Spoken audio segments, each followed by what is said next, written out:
original question, if he resists that, and can he, I guess, is one of the big questions for him. She's got to play chess. If he does that, I think to everybody's point, I think Jesse said it well about who puts the first on defense and is able to sustain that. But if he doesn't, I think you have to expect, this is a guy who's had 6 presidential debates. He knows what's good and bad. He knows right and wrong in these debates. And if he goes all wrong in her estimation, then I'm sure she'll know what to do. But you have to assume that he won't be bellicose and pugnacious. So that means she's got to be presidential, more presidential, less prosecutorial, and explain to the country, you know, I've come to some different positions because of experience in government. And this is why I think differently about these big issues today. But, you know, Laura, this strategy of not doing interviews, not engaging with the press, made that CNN interview that much, you know, bigger moment. Now it makes this a bigger moment because we haven't engaged with Kamala Harris that much. I think you're right. And the Univision radio interview didn't really help her either because you could hear her literally turning the page. Speaking of turning the page, presumably notes. Everyone has notes. But again, that takes on more importance when you're not out there.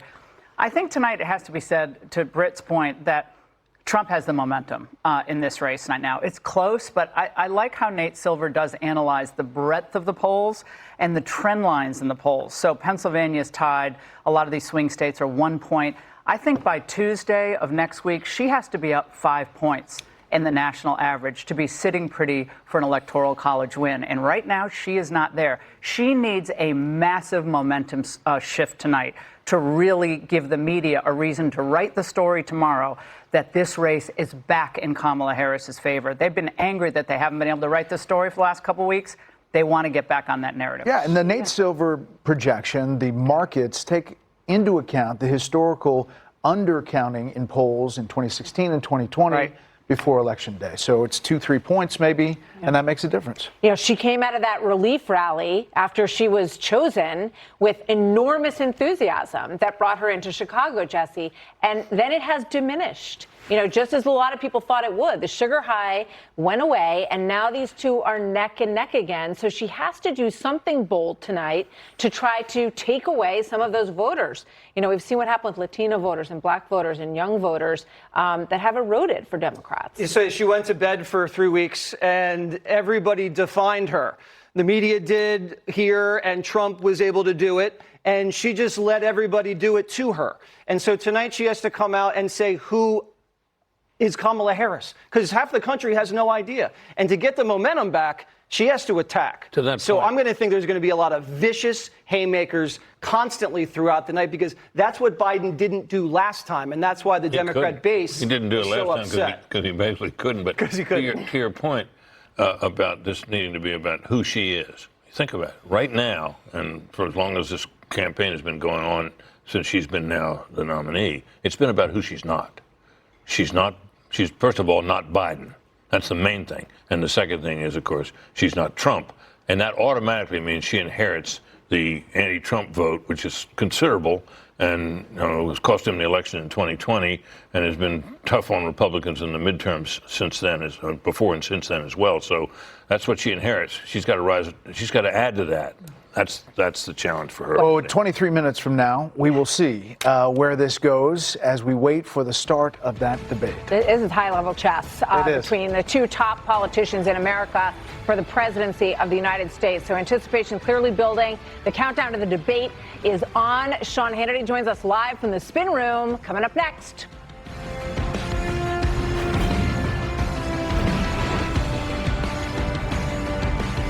Look out, 'cause here I come. Have you always had trouble losing weight and keeping it off?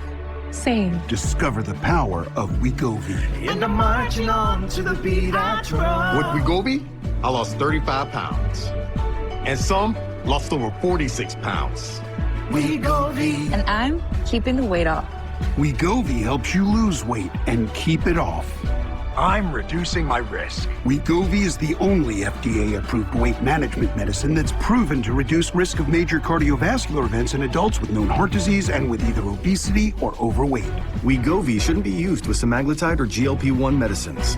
Don't take Wegovy if you or your family had medullary thyroid cancer, multiple endocrine neoplasia syndrome type 2, or if allergic to it. Stop Wegovy and get medical help right away if you get a lump or swelling in your neck, severe stomach pain, or an allergic reaction. Serious side effects may happen, including pancreatitis and gallbladder problems. Wegovy may cause low blood sugar in people with diabetes, especially if you take medicines to treat diabetes. Tell your provider about vision problems or changes, or if you feel your heart racing while at rest. Depression or thoughts of suicide may occur.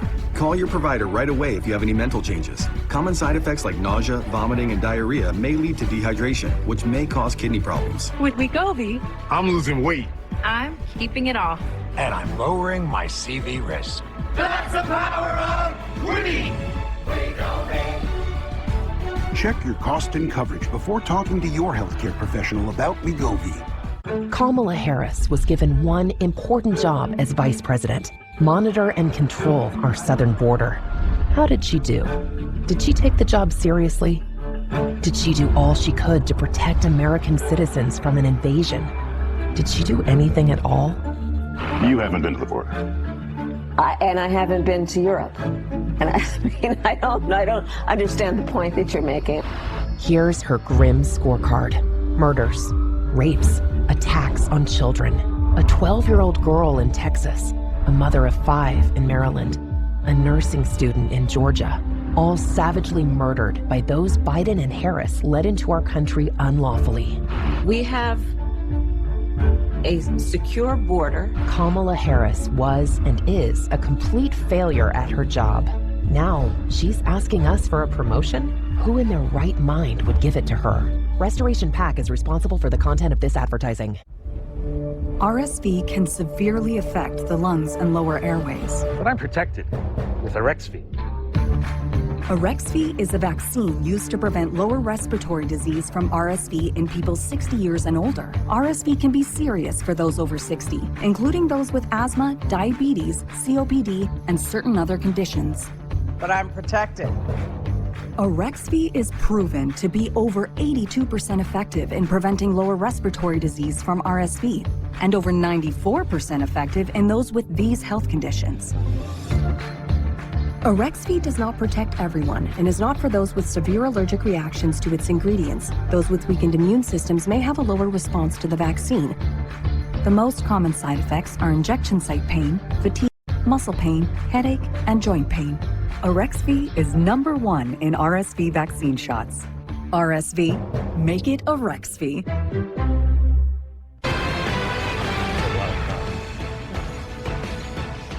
Welcome All right, back. Live from the Spin Room, and Sean Hannity is standing by. That's where all the action will be right after, and Sean's going to be watching it all. So, Sean, give us a sense of what the mood is there and whether or not you think these two candidates are ready to go. I think they're ready to go. Listen, everyone had a lot of great points to make, and I don't have a lot of value add.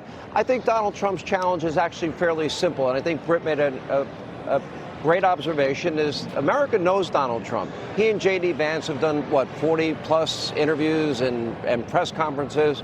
I think his challenge is if Kamala Harris tries to make him angry, not to get angry. And number two, I think to prosecute the case against the radicalism that she has not been challenged on for 50 days. And that therein lies her biggest challenge. I mean, is she still for EV mandates, gun confiscation? Does she still want the Green New Deal she co-sponsored in the U.S. Senate with Bernie Sanders, $93 trillion? I would argue that would be the end of capitalism. She's not answered that question. Does she still want government-run health care for all, Medicare for all, universal health care, the elimination of private insurance? Now, we learned today, Jesse made this point, we're going to pay for sex change surgery, not only for criminals, which we knew about, but now for illegal immigrants?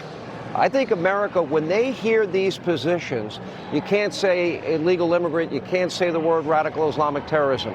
If a lot of this comes out tonight, I think that will be devastating for her, and her demeanor won't matter.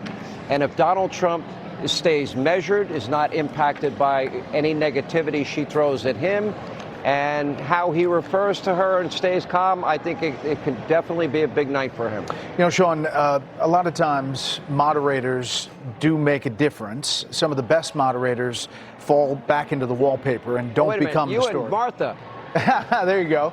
You and Martha make the best moderators. You know, Thank you, Sean. well, thank you.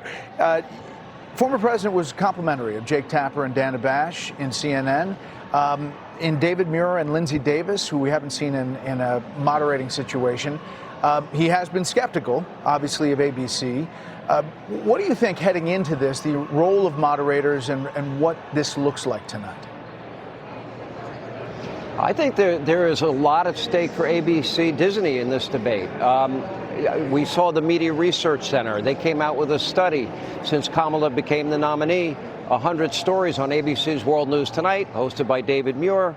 100% positive coverage for Kamala, 93% negative coverage for Donald Trump.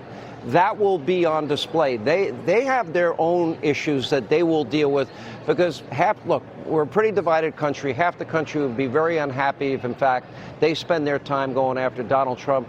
And more importantly, if they don't do the job of asking the questions that Kamala Harris and her team have been ducking and dodging and avoiding the entire time.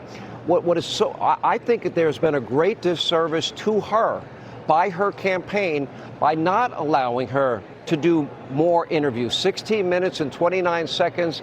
That was not particularly impressive to me with her safety blanket with her Tim Walz. I was not impressed. Her saying, well, my values are the same, doesn't answer if she supports the Green New Deal, banning fracking and drilling, and the elimination of private health care and, free health care education and everything else, now sex change operations for illegals and convicted felons. These are real issues that America needs to get answers to. If ABC wants any credibility at the end of this night, they have to go there. They have to ask those questions. If not, I don't know, maybe that's ABC's way of saying they don't want conservatives to go to Disney theme parks. That's their prerogative. Hey, Sean, Britt has a question for you here. Hold on. Britt? Do you think that Donald Trump can make the case on her as well as you just did? I think he could do a better job, Britt. You're asking me a question. I wouldn't have the pressure of being in that spotlight, but you did make the point earlier, and I really agreed with you, that Donald Trump is a known quantity. Do I think that she will be able to rattle him in any way? No, I would argue right now the chance is 0.001%. Do I think he will be respectful? I do. Do I think he will passionately prosecute the case against her? I believe he's fully familiar with it, and especially in light of some new developments today. Look, we now discovered, Britt, think about this, that she's for decriminalizing for personal use hard drugs. That would be crack, fentanyl, heroin, cocaine. We didn't know this before. I didn't know this before last night. And I think that has to come up in a debate like this. But I do believe the president is prepared and very well versed on her record. And I believe that his demeanor, he's always said he can be presidential when he wants to be. And I would expect that tonight. You think that'll be the stand he takes, not the brawler, but the person of presidential demeanor? I think so. I think there's Donald Trump, there's rally Donald Trump, there's town hall Donald Trump, and then there's presidential debate Donald Trump. And I think that person, for example, I thought Joe Biden, in spite of obvious cognitive issues in the last debate, there was a point during that debate when he went very, very hard at Donald Trump, and Donald Trump parried it away and just ignored it. I think it definitely works to his advantage with the microphone being off. The only debate I'd have any criticism that he was ever a part of is when he had the first debate with Joe Biden, and I thought he spoke too much. And I think that format is better for him overall, and I think that if it's water off a duck's back, that's half the battle for him tonight. I think Kamala's challenge will be answering those hard questions, those very radical positions she has staked out that she's not had to answer to heretofore, which is a big media epic fail in my view. Sean, and we'll see if ABC allows that tonight. May I get a word in, Sean? Sorry, I love teasing you about that. Well, here's the problem, is that she's been so vibed out over the last, several weeks now. It's, she's been really cool on, kind of Mamala and done her recipe thing, which is kind of fun, and done the Spotify playlist, and Doug eats pretzels. And so that's all cool. But now is where the rubber meets the road. So I think, to Jesse's point, she has got to go on the attack. She has to show a different side of herself. If she does not do that, I think voters are going to continue to drift toward President Trump, precisely because, as Brett and I were talking about earlier, these crosstabs on this Harvard-Harris poll that just came out, 63% of voters believe the economy is on the wrong track. 48% say their financial situation is getting worse. 42% named inflation the biggest threat facing the country. I mean, those numbers are not going to change because, Kamala Harris, comes across as, a nice person.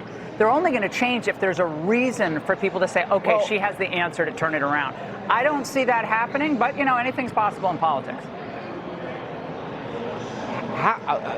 We've been doing this a long time, and we've watched a lot of presidential races. Laura, can you name a presidential candidate ever in history where they had said so many things that I would argue that would make them unelectable as president?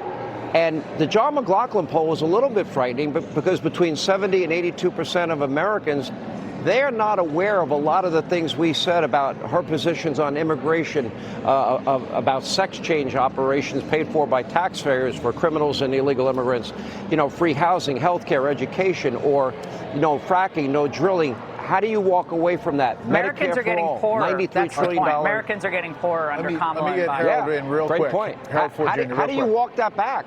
Look, I don't disagree with a lot of things that have been said. Both of these candidates have changed their minds on things. And I just think at the end of the day, we're deciding about and choosing a president.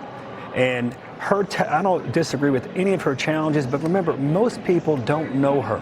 So how she responds, we were on your show earlier, Brett, and I thought Harris Faulkner said something so pressing about what happens at the beginning of this debate. How do they approach each other out of the gate? So many Americans are going to be watching. And finally, I'm going to be watching most closely how and when and how definitively and substantively does she separate herself from Joe Biden on energy security issues, fracking in Pennsylvania, the border, national security, and even as we think about economic issues. So she'll have to defend that, and it will have to be, to your point, Laura, it'll have to be credible. And we got about 11 minutes to see what's going to happen here. Sean, final word before we bounce here before the debate? Well, I would respond gently to my friend Harold and say she's not just separating herself from Joe Biden. She's got to separate herself from herself here. She's the one that said no fracking. She's the one that said no drilling. She, in August of 23, said, we call that Bidenomics, and we're proud of it.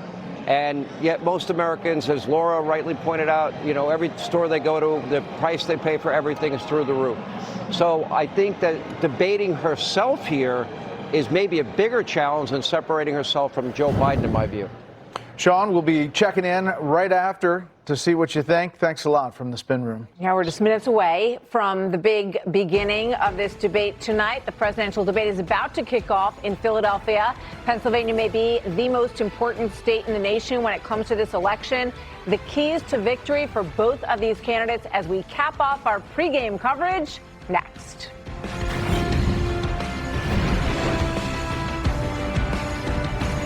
There's some things that work better together, Like your workplace benefits and retirement savings. Voya helps you choose the right amounts without over or under investing, so you can feel confident in your financial choices. Voya, well planned, well invested, well protected. Kamala Harris cast the tie-breaking vote that created America's inflation. The vice president votes in the affirmative, and the bill is passed. Economists said Harris's vote led directly to the higher prices we pay. 22% more for groceries, 50% more for gas. Mortgage costs nearly double. Thanks a lot, Kamala. Trump had our economy humming. He'll do it again. I'm Donald J. Trump, and I approve this message. It's a good day to start something new. To brush away gray in 5 easy minutes. To put yourself out there and always put your best face forward. Just for men, mustache, and beard. We're building something. We have to think big. What do you know about wind turbines? I know they blow. You're an outsider. Tulsa is mine. We might have some trouble coming our way. If you want to build a future, you got to know what you want. We're in this together. You want to go down fighting? I don't answer to anybody. Tulsa King, new season streaming soon, exclusively on Paramount Plus. Donald Trump live on Fox & Friends, breaking down his first face-off with Kamala Harris, the key moments and next moves in his fight for the White House. It's the interview you can't miss tomorrow. Dangerous ladders, gutter muck? Ugh, no wonder you hate cleaning your gutters. Good thing there's Leaf Filter. Our patented filter technology keeps leaves and debris out of your gutters forever. Guaranteed. Call 833-LEAF-FILTER to get started and get the permanent gutter solution that ends clogs for good. They took the time to answer all of our questions. They really put us at ease. End clogged gutters for good. Call 833-LEAF-FILTER or visit leaffilter.com today. I got this $1,000 camera for only $41 on DealDash. DealDash.com. Online auctions since 2009. This PlayStation 5 sold for only 50 cents. This iPad Pro sold for less than $34. And this Nintendo Switch sold for less than $20. I got this KitchenAid stand mixer for only $56. I got this barbecue smoker for $26. And shipping is always free. Go to DealDash.com right now and see how much you can save. When things go sideways, will you be prepared? I want to introduce you to the Patriot Power Generator 2000X. Use the endless free power of the sun to power lights, your TV, medical equipment, even run your fridge. And that's without gas, fumes, or noise. Go to 4patriots.com. You'll get a solar panel included free, double the capacity, expandable for more power, and more outlets than ever. This is about peace of mind. Get your solar generator and free panel at 4patriots.com. We are just moments away from tonight's presidential debate. Aisha Hasni has the latest tonight from the Spin Room in Philadelphia. Hi, Aisha. Hi, Brett. The Spin Room is getting very busy. You can see behind me over my shoulder, that's a big old gaggle surrounding Governor Gavin Newsom. We saw the same thing happen with RFK Jr. earlier a few moments ago. I tried to ask RFK Jr. a few times whether he was worried about Michigan because he has to stay on the ballot there now. If that was going to hurt the former president, he did not want to answer that question. Let's talk about the former president and how he's feeling as he walks onto the debate stage tonight. I am told by campaign officials that he's cool, calm, collected, and the strategy tonight, Brett, is to try to force Kamala Harris to own up to all of these failed policies in their minds for the past 4 years. He's going to try to make that happen tonight on the stage. Brett. All right, Aisha, thank you. All right, let's bring in Kellyanne Conway and Jessica Tarlov. Kellyanne, if you could say one thing to former President Trump right now, he's minutes away from walking on that stage, what would it be? You're fighting for the American people. You're not fighting with Kamala Harris. Treat her like a worthy opponent, the way you did Hillary Clinton. Hillary didn't really treat him like one, huffing and puffing, rolling her eyes here and there, calling his supporters irredeemable and deplorable. So don't worry about how Harris got there. Worry about stopping her from where she wants to go, the Oval Office. Okay, Jessica, same question to you. You have one thing to say to Vice President Harris before this debate. She's watching. I know she is. What would you tell her? I would tell her to be just like she was in Chicago. Eye on the prize, the independent voter, the swing voter, the undecided voter who isn't interested in red meat issue. They want to hear about foreign policy. They want to hear a cogent economic plan. They don't want the name calling, the tit for tat. Maybe they don't even want to hear that much about how you were a prosecutor or he was a convicted felon. Just do whatever you can to attract that Pennsylvania voter and be polite, and hopefully Trump will be the same, and it'll all be over in 90 minutes. Kellyanne, what about the state of the race? You ran the race at one point in 2016, and it's in Pennsylvania. This is the swingiest swing state. This race is really tight, and he's doing better than he did in 2016 or 2020. He is. On this day in 2020, he was -7 against Joe Biden nationally and against Hillary about 2.8%. Pennsylvania's always been tight. The reason we made it a reach state in 2016 and kept going back there with Trump and other surrogates is because the messages that were winning in Ohio and Iowa, two states that President Obama carried twice, were winning him those states overwhelmingly. We took the same messages to a lot of the workers in Pennsylvania and honed in on specific industries, manufacturing, coal, mining, construction. And so fracking, of course, and he was able to speak to them. We had a strategy. Can't eliminate the deficits for the Republican candidate in those collar counties around Philadelphia, but you can mitigate them. And then you run up the score in Western Pennsylvania and some other pockets. My advice to Kamala Harris is show up. I think Trump and Vance have really tightened up their swing state schedule, and they're going to basically live in Pennsylvania. And she's got to follow suit, or they're going to run away with this. All right. Thank you both. We'll go around the horn here. Yeah, I want to bring Dana in. Dana, one of the structures here is that they're not allowed to ask each other questions. So if either of these candidates wants to get something in that they're not being asked, it's going to be tricky for them to get there. I mean, I don't know if it's true, but Brian Stelter of CNN just tweeted that it is possible that ABC will open up the mics if there's a big moment. So I don't know what the rules are, how they're going to deal with that, but that's a possibility. She has been paying the price for being so far left 4 years ago. She's still paying that today. But she has a cash advantage right now, and it could work. Jesse? Well, decriminalizing heroin and giving voting rights to serial rapists. In any normal race, this woman shouldn't be the nominee, but she is. And so Donald Trump's going to have to put her on defense. But speak poetically about the restoration of the American dream. Make sure you can buy a house. Make sure you can have a family. Make sure you can have safety and security. Those things are slipping away fast under her. And he needs to put that within reach again. Harold, where she's had slippage is with independent voters, some black voters, Latino voters. What does she do to get them back in her corner tonight? Talk about the future. Give us a sense of how she will govern that may be a little different than what we've seen over the last 3.5 years. Acknowledge a mistake or two and talk about how you're going to get better and make things better and contrast it with the guy standing next to you. Laura? People are making less money when you look at real median household income today than they did in December of 2019 before the pandemic. The story of this election is the economy. People's pocketbooks are not as full. Their optimism is not where they want it to be. They want hope for the future. To Harold's point, they want to change. I think they want to change. Britt, 15 seconds. It's a test for ABC News as well. It's not the place where I worked for 23 years, some years ago. And it's been subject to a lot of criticism, some of it I think justified. Perhaps it'll take a crack, that institution will take a crack tonight at answering some of the doubts about it. We're going to find out now.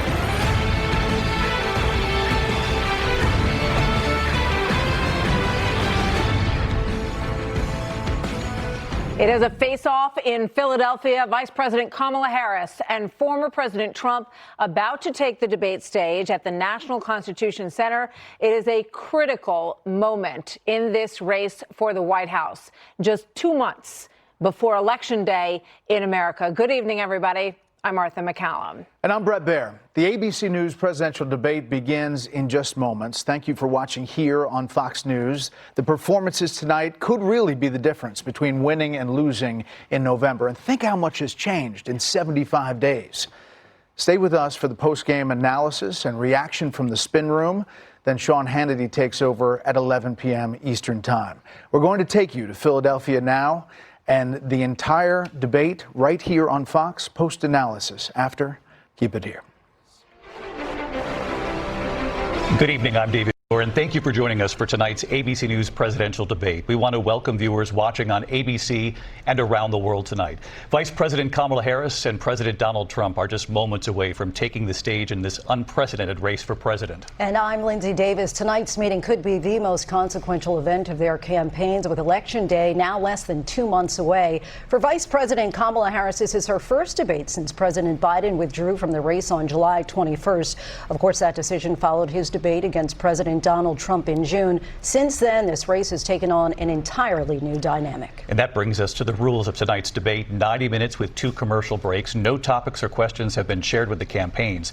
The candidates will have 2 minutes to answer questions, and this is the clock. That's what they'll be seeing. 2 minutes for rebuttals and 1 minute for follow-ups, clarifications, or responses. Their microphones will only be turned on when it's their turn to speak. No pre-written notes allowed.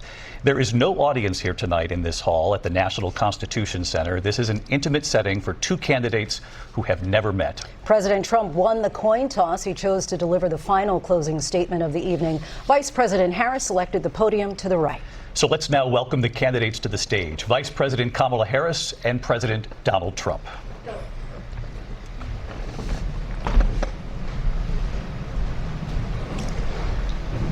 Kamala Harris. Let's have a good debate. Nice to see you. Have fun. Thank you. Welcome to you both. It's wonderful to have you. It's an honor to have you both here tonight. Good evening. We are looking forward to a spirited and thoughtful debate. So let's get started. I want to begin tonight with the issue that voters repeatedly say is their number one issue, and that is the economy and the cost of living in this country. Vice President Harris, you and President Trump were elected 4 years ago, and your opponent on the stage here tonight often asks his supporters, are you better off than you were 4 years ago? When it comes to the economy, do you believe Americans are better off than they were 4 years ago? So I was raised as a middle-class kid. And I am actually the only person on this stage who has a plan that is about lifting up the middle class and working people of America. I believe in the ambition, the aspirations, the dreams of the American people. And that is why I imagine and have actually a plan to build what I call an opportunity economy. Because here's the thing. We know that we have a shortage of homes and housing, and the cost of housing is too expensive for far too many people. We know that young families need support to raise their children, and I intend on extending a tax cut for those families of $6,000, which is the largest child tax credit that we have given in a long time, so that those young families can afford to buy a crib, buy a car seat, buy clothes for their children. My passion, one of them, is small businesses. My mother raised my sister and me, but there was a woman who helped raise us. We call her our second mother. She was a small business owner. I love our small businesses. My plan is to give a $50,000 tax deduction to start up small businesses, knowing they are part of the backbone of America's economy. My opponent, on the other hand, his plan is to do what he has done before, which is to provide a tax cut for billionaires and big corporations, which will result in $5 trillion to America's deficit. My opponent has a plan that I call the Trump's sales tax, which would be a 20% tax on everyday goods that you rely on to get through the month. Economists have said that Trump sales tax would actually result for middle-class families in about $4,000 more a year, because of his policies and his ideas about what should be the backs of middle-class people paying for tax cuts for billionaires. President Trump, I'll give you 2 minutes. First of all, I have no sales tax. That's an incorrect statement. She knows that. We're doing tariffs on other countries. Other countries are going to finally, after 75 years, pay us back for all that we've done for the world. And the tariff will be substantial in some cases. I took in billions and billions of dollars, as you know, from China. In fact, they never took the tariff off because there was so much money they can't. It would totally destroy everything that they've set out to do. They're taking in billions of dollars from China and other places. They've left the tariffs on. When I had it, I had tariffs, and yet I had no inflation. Look, we've had a terrible economy because inflation which is really known as a country buster. It breaks up countries.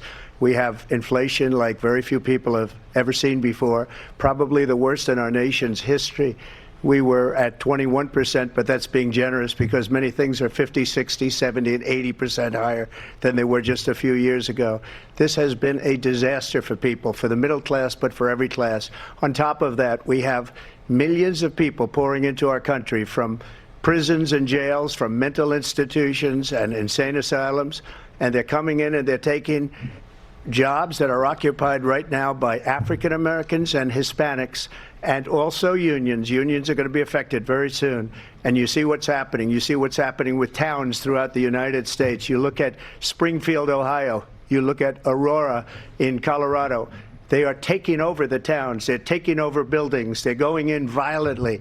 These are the people that Xi and Biden led into our country, and they're destroying our country. They're dangerous. They're at the highest level of criminality, and we have to get them out. We have to get them out fast. I created one of the greatest economies in the history of our country. I'll do it again and even better. We are going to get to immigration and border security during this debate, but I would like to let Vice President Harris respond on the economy here. Well, I would love to. Let's talk about what Donald Trump left us. Donald Trump left us the worst unemployment since the Great Depression. Donald Trump left us the worst public health epidemic in a century. Donald Trump left us the worst attack on our democracy since the Civil War. And what we have done is clean up Donald Trump's mess. What we have done and what I intend to do is build on what we know are the aspirations and the hopes of the American people. But I'm going to tell you all in this debate tonight, you're going to hear from the same old tired playbook, a bunch of lies, grievances, and name-calling. What you're going to hear tonight is a detailed and dangerous plan called Project 2025 that the former president intends on implementing if he were elected again. I believe very strongly that the American people want a president who understands the importance of bringing us together, knowing we have so much more in common than what separates us. And I pledge to you to be a president for all Americans. President Trump will give you a minute here to respond. Number one, I have nothing to do, as you know, and as she knows better than anyone, I have nothing to do with Project 2025. That's out there. I haven't read it. I don't want to read it purposely. I'm not going to read it. This was a group of people that got together. They came up with some ideas, I guess some good, some bad. But it makes no difference. I have nothing to do. Everybody knows I'm an open book. Everybody knows what I'm going to do. Cut taxes very substantially and create a great economy like I did before. We had the greatest economy. We got hit with a pandemic. And the pandemic was not since 1917, where 100 million people died, has there been anything like it. We did a phenomenal job with the pandemic. We handed them over a country where the economy and where the stock market was higher than it was before the pandemic came in. Nobody's ever seen anything like it. We made ventilators for the entire world. We got gowns, we got masks, we did things that nobody thought possible. And people give me credit for rebuilding the military. They give me credit for a lot of things, but not enough credit for the great job we did with the pandemic. But the only jobs they got were bounce back jobs. These were jobs bounced back, and it bounced back and it went to their benefit. But I was the one that created them. They know it, and so does everybody else. Vice President Harris, I'll let you respond. So Donald Trump has no plan for you. And when you look at his economic plan, it's all about tax breaks for the richest people. I am offering what I describe as an opportunity economy, and the best economists in our country, if not the world, have reviewed our relative plans for the future of America. What Goldman Sachs has said is that Donald Trump's plan would make the economy worse. Mine would strengthen the economy. What the Wharton School has said is Donald Trump's plan would actually explode the deficit. 16 Nobel laureates have described his economic plan as something that would increase inflation and by the middle of next year would invite a recession. You just have to look at where we are and where we stand on the issues. And I'd invite you to know that Donald Trump actually has no plan for you because he is more interested in defending himself than he is in looking out for you.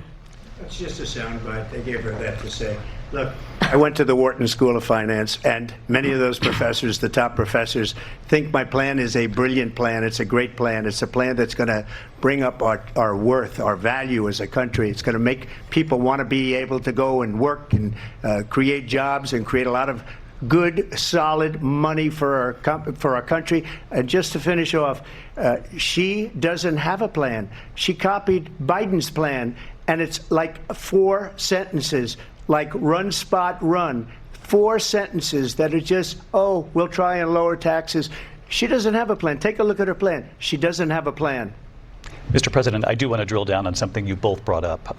The Vice President brought up your tariffs. You responded, and let's drill down on this because your plan is what she calls is essentially a national sales tax. Your proposal calls for tariffs, as you pointed out here, on foreign imports across the board. You recently said that you might double your plan, imposing tariffs up to 20% on goods coming into this country. As you know, many economists say that with tariffs at that level, costs are then passed on to the consumer. Vice President Harris has argued it'll mean higher prices on gas, food, clothing, medication, arguing it costs the typical family nearly $4,000 a year. Do you believe Americans can afford higher prices because of tariffs? They're not going to have higher prices. What's going to have and who's going to have higher prices is China and all of the countries that have been ripping us off for years. I was the only president ever. China was paying us hundreds of billions of dollars, and so were other countries. And, you know, if she doesn't like them, they should have gone out and they should have immediately cut the tariffs. But those tariffs are there 3.5 years now under their administration. We are going to take in billions of dollars, hundreds of billions of dollars. I had no inflation, virtually no inflation. They had the highest inflation perhaps in the history of our country, because I've never seen a worse period of time. People can't go out and buy cereal or bacon or eggs or anything else. The people of our country are absolutely dying with what they've done. They've destroyed the economy. And all you have to do is look at a poll. The polls say 80 and 85 and even 90% that the Trump economy was great, that their economy was terrible. Vice President Harris, I do want to ask for your response, and you heard what the president said there, because the Biden administration did keep a number of the Trump tariffs in place. So how do you respond? Well, let's be clear that the Trump administration resulted in a trade deficit, one of the highest we've ever seen in the history of America.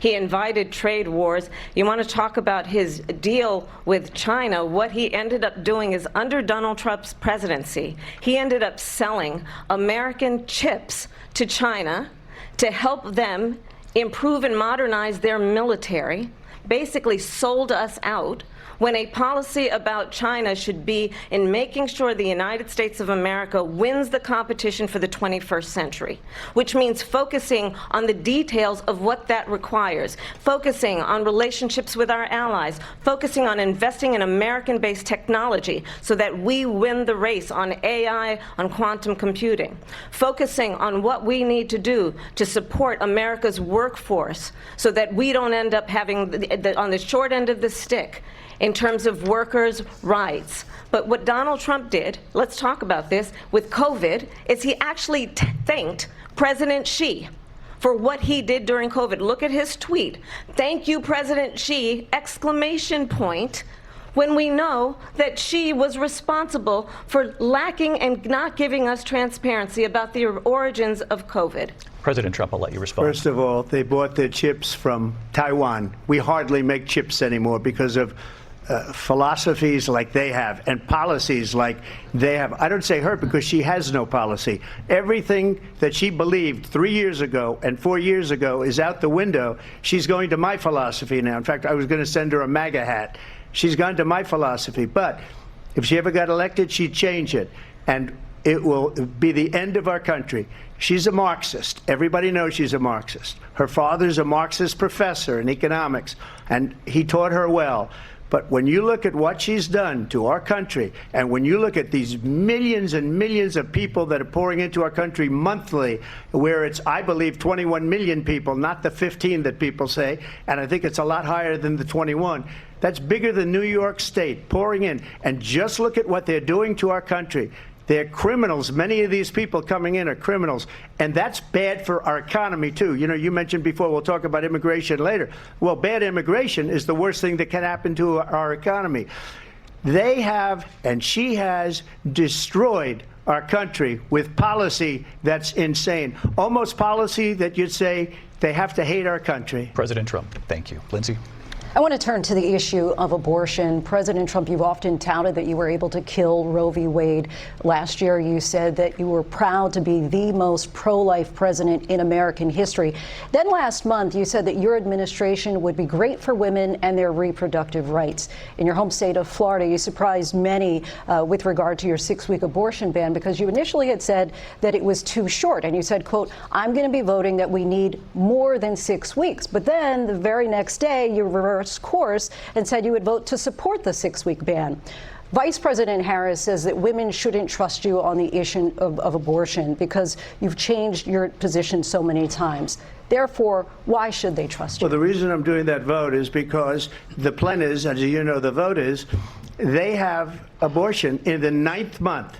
They even have, and you can look at the governor of West Virginia, the previous governor of West Virginia, not the current governor, is doing an excellent job, but the governor before, he said the baby will be born and we will decide what to do with the baby. In other words, we'll execute the baby. And that's why I did that, because that predominates, because they're radical. The Democrats are radical in that. And her vice presidential pick, which I think was a horrible pick, by the way, for our country, because he is really out of it. But her vice presidential pick says abortion in the 9th month is absolutely fine. He also says execution after birth. It's execution, no longer abortion, because the baby is born, is okay. And that's not okay with me, hence the vote. But what I did is something for 52 years they've been trying to get Roe v. Wade into the states. And through the genius and heart and strength of 6 Supreme Court justices, we were able to do that. Now, I believe in the exceptions for rape, incest, and life of the mother. I believe strongly in it. Ronald Reagan did also. 85% of Republicans do. Exceptions. Very important. But we were able to get it, and now states are voting on it. And for the first time, you're going to see, look, this is an issue that's torn our country apart for 52 years. Every legal scholar, every Democrat, every Republican, liberal, conservative, they all wanted this issue to be brought back to the states where the people could vote. And that's what happened. Now, Ohio, the vote was somewhat liberal. Kansas, the vote was somewhat liberal, much more liberal than people would have thought. But each individual state is voting. It's the vote of the people now. It's not tied up in the federal government. I did a great service in doing it. It took courage to do it. And the Supreme Court had great courage in doing it. And I give tremendous credit to those 6 justices. There is no state in this country where it is legal to kill a baby after it's born. Madam Vice President, I want to get your response to President Trump. Well, as I said, you're going to hear a bunch of lies, and that's not actually a surprising fact. Let's understand how we got here. Donald Trump hand-selected 3 members of the United States Supreme Court with the intention that they would undo the protections of Roe v. Wade. And they did exactly as he intended. And now in over 20 states, there are Trump abortion bans, which make it criminal for a doctor or nurse to provide health care. In one state, it provides prison for life. Trump abortion bans that make no exception even for rape and incest, which understand what that means. A survivor of a crime of violation to their body does not have the right to make a decision about what happens to their body next. That is immoral. And one does not have to abandon their faith or deeply held beliefs to agree. The government, and Donald Trump certainly, should not be telling a woman what to do with her body. I have talked with women around our country. You want to talk about this is what people wanted? Pregnant women who want to carry a pregnancy to term, suffering from a miscarriage, being denied care in an emergency room because the healthcare providers are afraid they might go to jail, and she's bleeding out in a car in the parking lot. She didn't want that. Her husband didn't want that. A 12 or 13-year-old survivor of incest being forced to carry a pregnancy to term. They don't want that. And I pledge to you, when Congress passes a bill to put back in place the protections of Roe v. Wade, as President of the United States, I will proudly sign it into law. But understand, if Donald Trump were to be reelected, he will sign a national abortion ban. Understand, in his Project 2025, there would be a national abortion, a monitor that would be monitoring your pregnancies, your miscarriages. I think the American people believe that certain freedoms, in particular the freedom to make decisions about one's own body, should not be made by the government. Thank you, Vice President Harris. Well, there she goes again. It's a lie. I'm not signing a ban, and there's no reason to sign a ban, because we've gotten what everybody wanted. Democrats, Republicans, and everybody else, and every legal scholar wanted it to be brought back into the states. And the states are voting. And it may take a little time, but for 52 years, this issue has torn our country apart, and they've wanted it back in the states. And I did something that nobody thought was possible. The states are now voting. What she says is an absolute lie. And as far as the abortion ban, no, I'm not in favor of abortion ban, but it doesn't matter, because this issue has now been taken over by the states. Would you veto a national abortion ban if it came to your Well, I won't desk? have to, because again, 2 things. Number one, she said she'll go back to Congress. She'll never get the vote. It's impossible for her to get the vote, especially now with the 50-50, essentially 50-50 in both Senate and the House. She's not going to get the vote. She can't get the vote. She won't even come close to it. So it's just talk. You know what it reminds me of? When they said they're going to get student loans terminated, and it ended up being a total catastrophe. The student loans, and then her, I think probably her boss, if you call him a boss, he spends all his time on the beach. But look, her boss went out and said, we'll do it again. We'll do it a different way. And he went out, got rejected again by the Supreme Court. So all these students got taunted with this whole thing about this whole idea, and how unfair that would have been. Part of the reason they lost to the millions and millions of people that had to pay off their student loans. They didn't get it for free. But they were saying it's the same way that they talked about that they talk about abortion. But if I could just get a yes or no, because your running mate, J.D. Vance, has said that you would veto if it did come to your desk. Well, I didn't discuss it with J.D. in all fairness. J.D., and I don't mind if he has a certain view, but I think he was speaking for me, but I really didn't. Look, we don't have to discuss it because she'd never be able to get it, just like she couldn't get student loans. They couldn't get student loans. They didn't even come close to getting student loans. They taunted young people and a lot of other people that had loans. They can never get this approved. So it doesn't matter what she says about going to Congress. Well, wonderful. Let's go to Congress. Do it. But the fact is that for years they wanted to get it out of Congress and out of the federal government, and we did something that everybody said couldn't be done. And now you have a vote of the people on abortion. Vice President Harris, I want to give you your time to respond, but I do want to ask, would you support any restrictions on a woman's right to an abortion? I absolutely support reinstating the protections of Roe v. Wade, and as you rightly mentioned, nowhere in America is a woman carrying a pregnancy to term and asking for an abortion. That is not happening. It's insulting to the women of America. And understand what has been happening under Donald Trump's abortion bans. Couples who pray and dream of having a family are being denied IVF treatments. What is happening in our country? Working people, working women, who are working 1 or 2 jobs, who can barely afford childcare as it is, have to travel to another state to get on a plane sitting next to strangers to go and get the health care she needs. Barely can afford to do it, and what you are putting her through is unconscionable. And the people of America have not, the majority of Americans believe in a woman's right to make decisions about her own body. And that is why in every state where this issue has been on the ballot, in red and blue states both, the people of America have voted for freedom. Vice President Harris, excuse me, I have to respond. Another lie. It's another lie. I have been a leader on IVF, which is fertilization. The IVF, I have been a leader. In fact, when they got a very negative decision on IVF from the Alabama courts, I saw the people of Alabama and the legislature 2 days later voted it in. I've been a leader on it. They know that, and everybody else knows it. I have been a leader on fertilization, IVF. And the other thing, you should ask, will she allow abortion in the 8th month, 9th month, 7th month? Come on. Okay, would you do that? Why don't you ask her that question? Why don't you answer the question? Would you because veto? Under Roe v. Wade, answer the question, would you veto? You could do abortions in the 7th month, the 8th month, the 9th That's month, not true. and probably after birth. Just look at the governor, former governor of Virginia.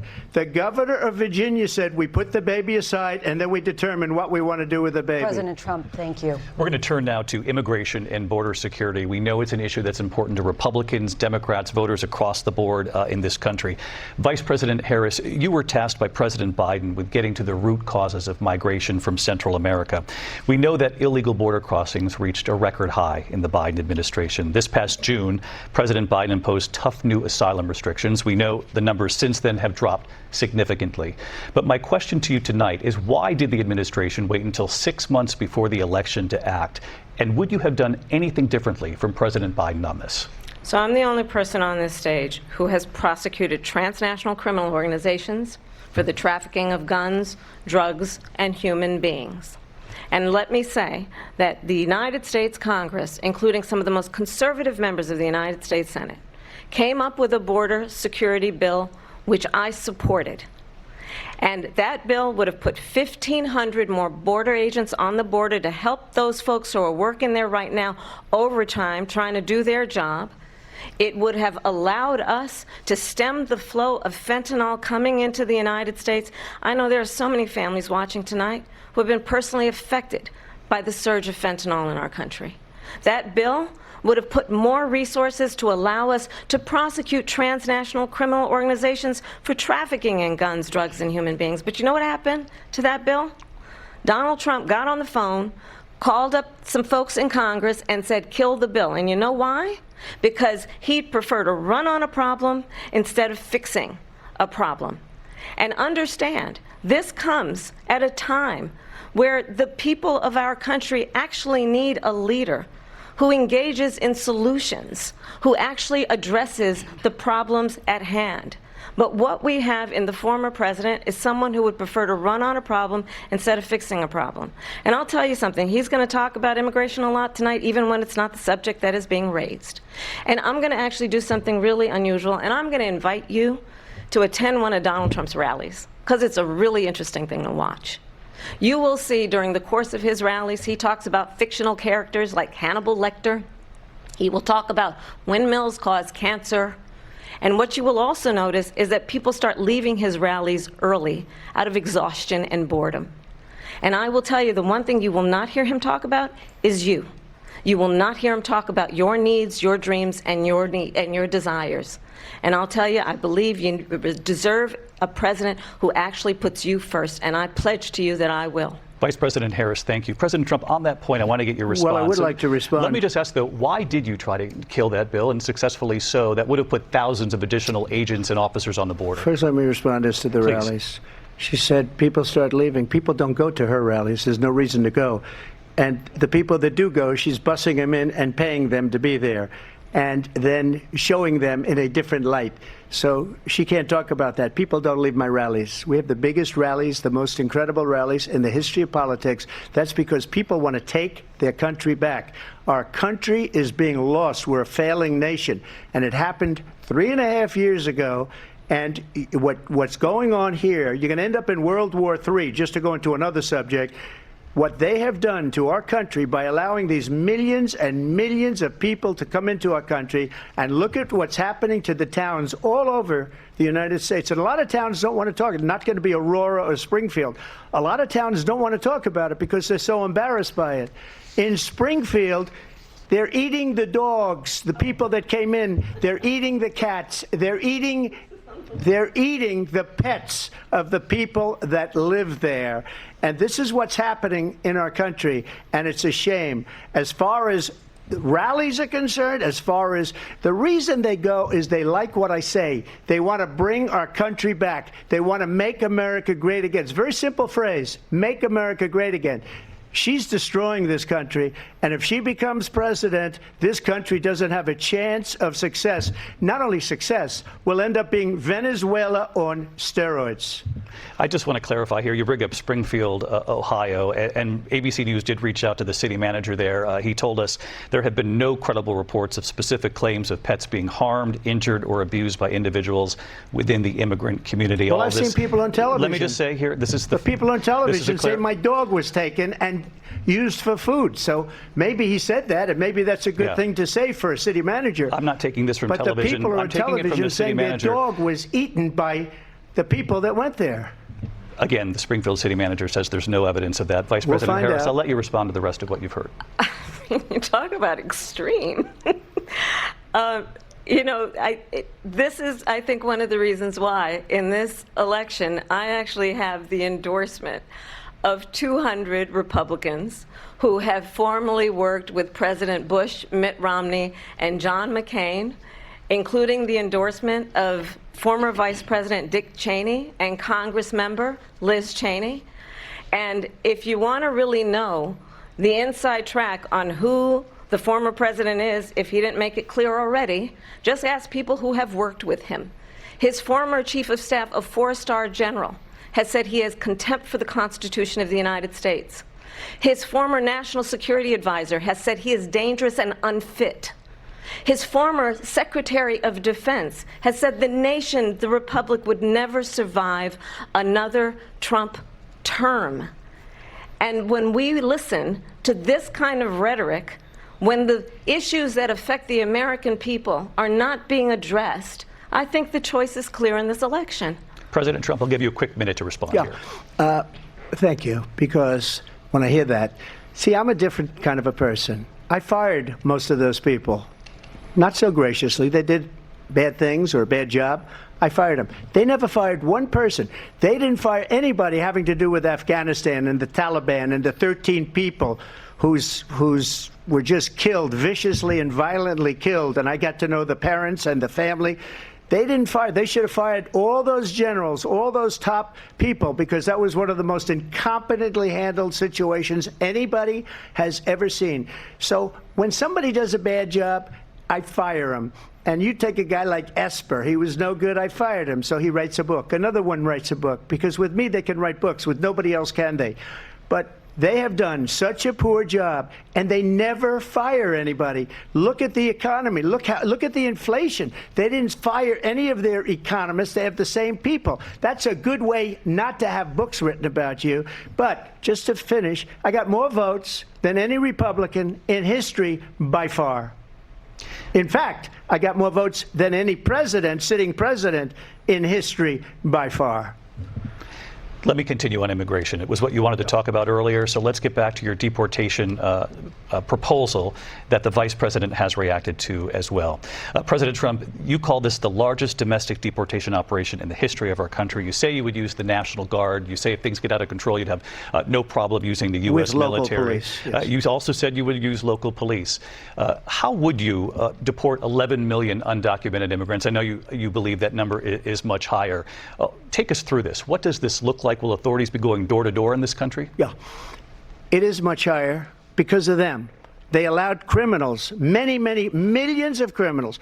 They allowed terrorists. They allowed common street criminals. They allowed people to come in, drug dealers, to come into our country. And they're now in the United States and told by their countries like Venezuela, don't ever come back or we're going to kill you. Do you know that crime in Venezuela and crime in countries all over the world is way down? You know why? Because they've taken their criminals off the street and they've given them to her to put into our country. And this will be one of the greatest mistakes in history for them to allow. And I think they probably did it because they think they're going to get votes, but it's not worth it because they're destroying the fabric of our country by what they've done. There's never been anything done like this at all. They've destroyed the fabric of our country. Millions of people let in. And all over the world, crime is down. All over the world except here. Crime here is up and through the roof. Despite their fraudulent statements that they made, crime in this country is through the roof. And we have a new form of crime. It's called migrant crime. And it's happening at levels that nobody thought possible. President Trump, as you know, the FBI says overall violent crime is actually coming down in this country. But Vice President Harris, the FBI they were defrauding statements. They didn't include the worst cities. They didn't include the cities with the worst crime. It was a fraud. Just like their number of 818,000 jobs that they said they created turned out to be a fraud. President Trump, thank you. I'll let you respond, Vice President Harris. Well, I think this is so rich coming from someone who has been prosecuted for national security crimes, economic crimes, election interference, has been found liable for sexual assault, and his next big court appearance is in November at his own criminal sentencing. And let's be clear where each person stands on the issue of what is important about respect for the rule of law and respect for law enforcement. The former vice president called for defunding federal law enforcement, 45,000 agents, get this, on the day after he was arraigned on 34 felony counts. So let's talk about what is important in this race. It is important that we move forward, that we turn the page on this same old tired rhetoric and address the needs of the American people, address what we need to do about the housing shortage, which I have a plan for, address what we must do to support our small businesses, address bringing down the price of groceries. But frankly, the American people are exhausted with this same old tired playbook. Vice President Harris, thank you. Excuse me. Every one of those cases was started by them against their political opponent. And I'm winning most of them, and I will win the rest on appeal. And you saw that with the decision that came down just recently from the Supreme Court. I'm winning most of them. But those are cases, it's called weaponization. Never happened in this country. They weaponized the Justice Department. Every one of those cases was involved with the DOJ, from Atlanta and Fani Willis to the Attorney General of New York and the DA in New York. Every one of those cases. And then they say, oh, he's a criminal. They're the ones that made them go after me. By the way, Joe Biden was found essentially guilty on the documents case. And what happened in my documents case? They said, oh, that's the toughest of them all. A complete and total victory. 2 months ago, it was thrown out. It's weaponization, and they used it, and it's never happened in this country. They used it to try and win an election. They're fake cases. President Trump, thank you. A really quick response here, Vice President Harris, on this notion of weaponization of the Justice Department. Well, let's talk about extreme and understand the context in which this election in 2024 is taking place. The United States Supreme Court recently ruled that the former president would essentially be immune from any misconduct if he were to enter the White House again. Understand, this is someone who has openly said he would terminate, I'm quoting, terminate the Constitution of the United States, that he would weaponize the Department of Justice against his political enemies. Someone who has openly expressed disdain for members of our military. Understand what it would mean if Donald Trump were back in the White House with no guardrails, because certainly we know now the court won't stop him. We know J.D. Vance is not going to stop him.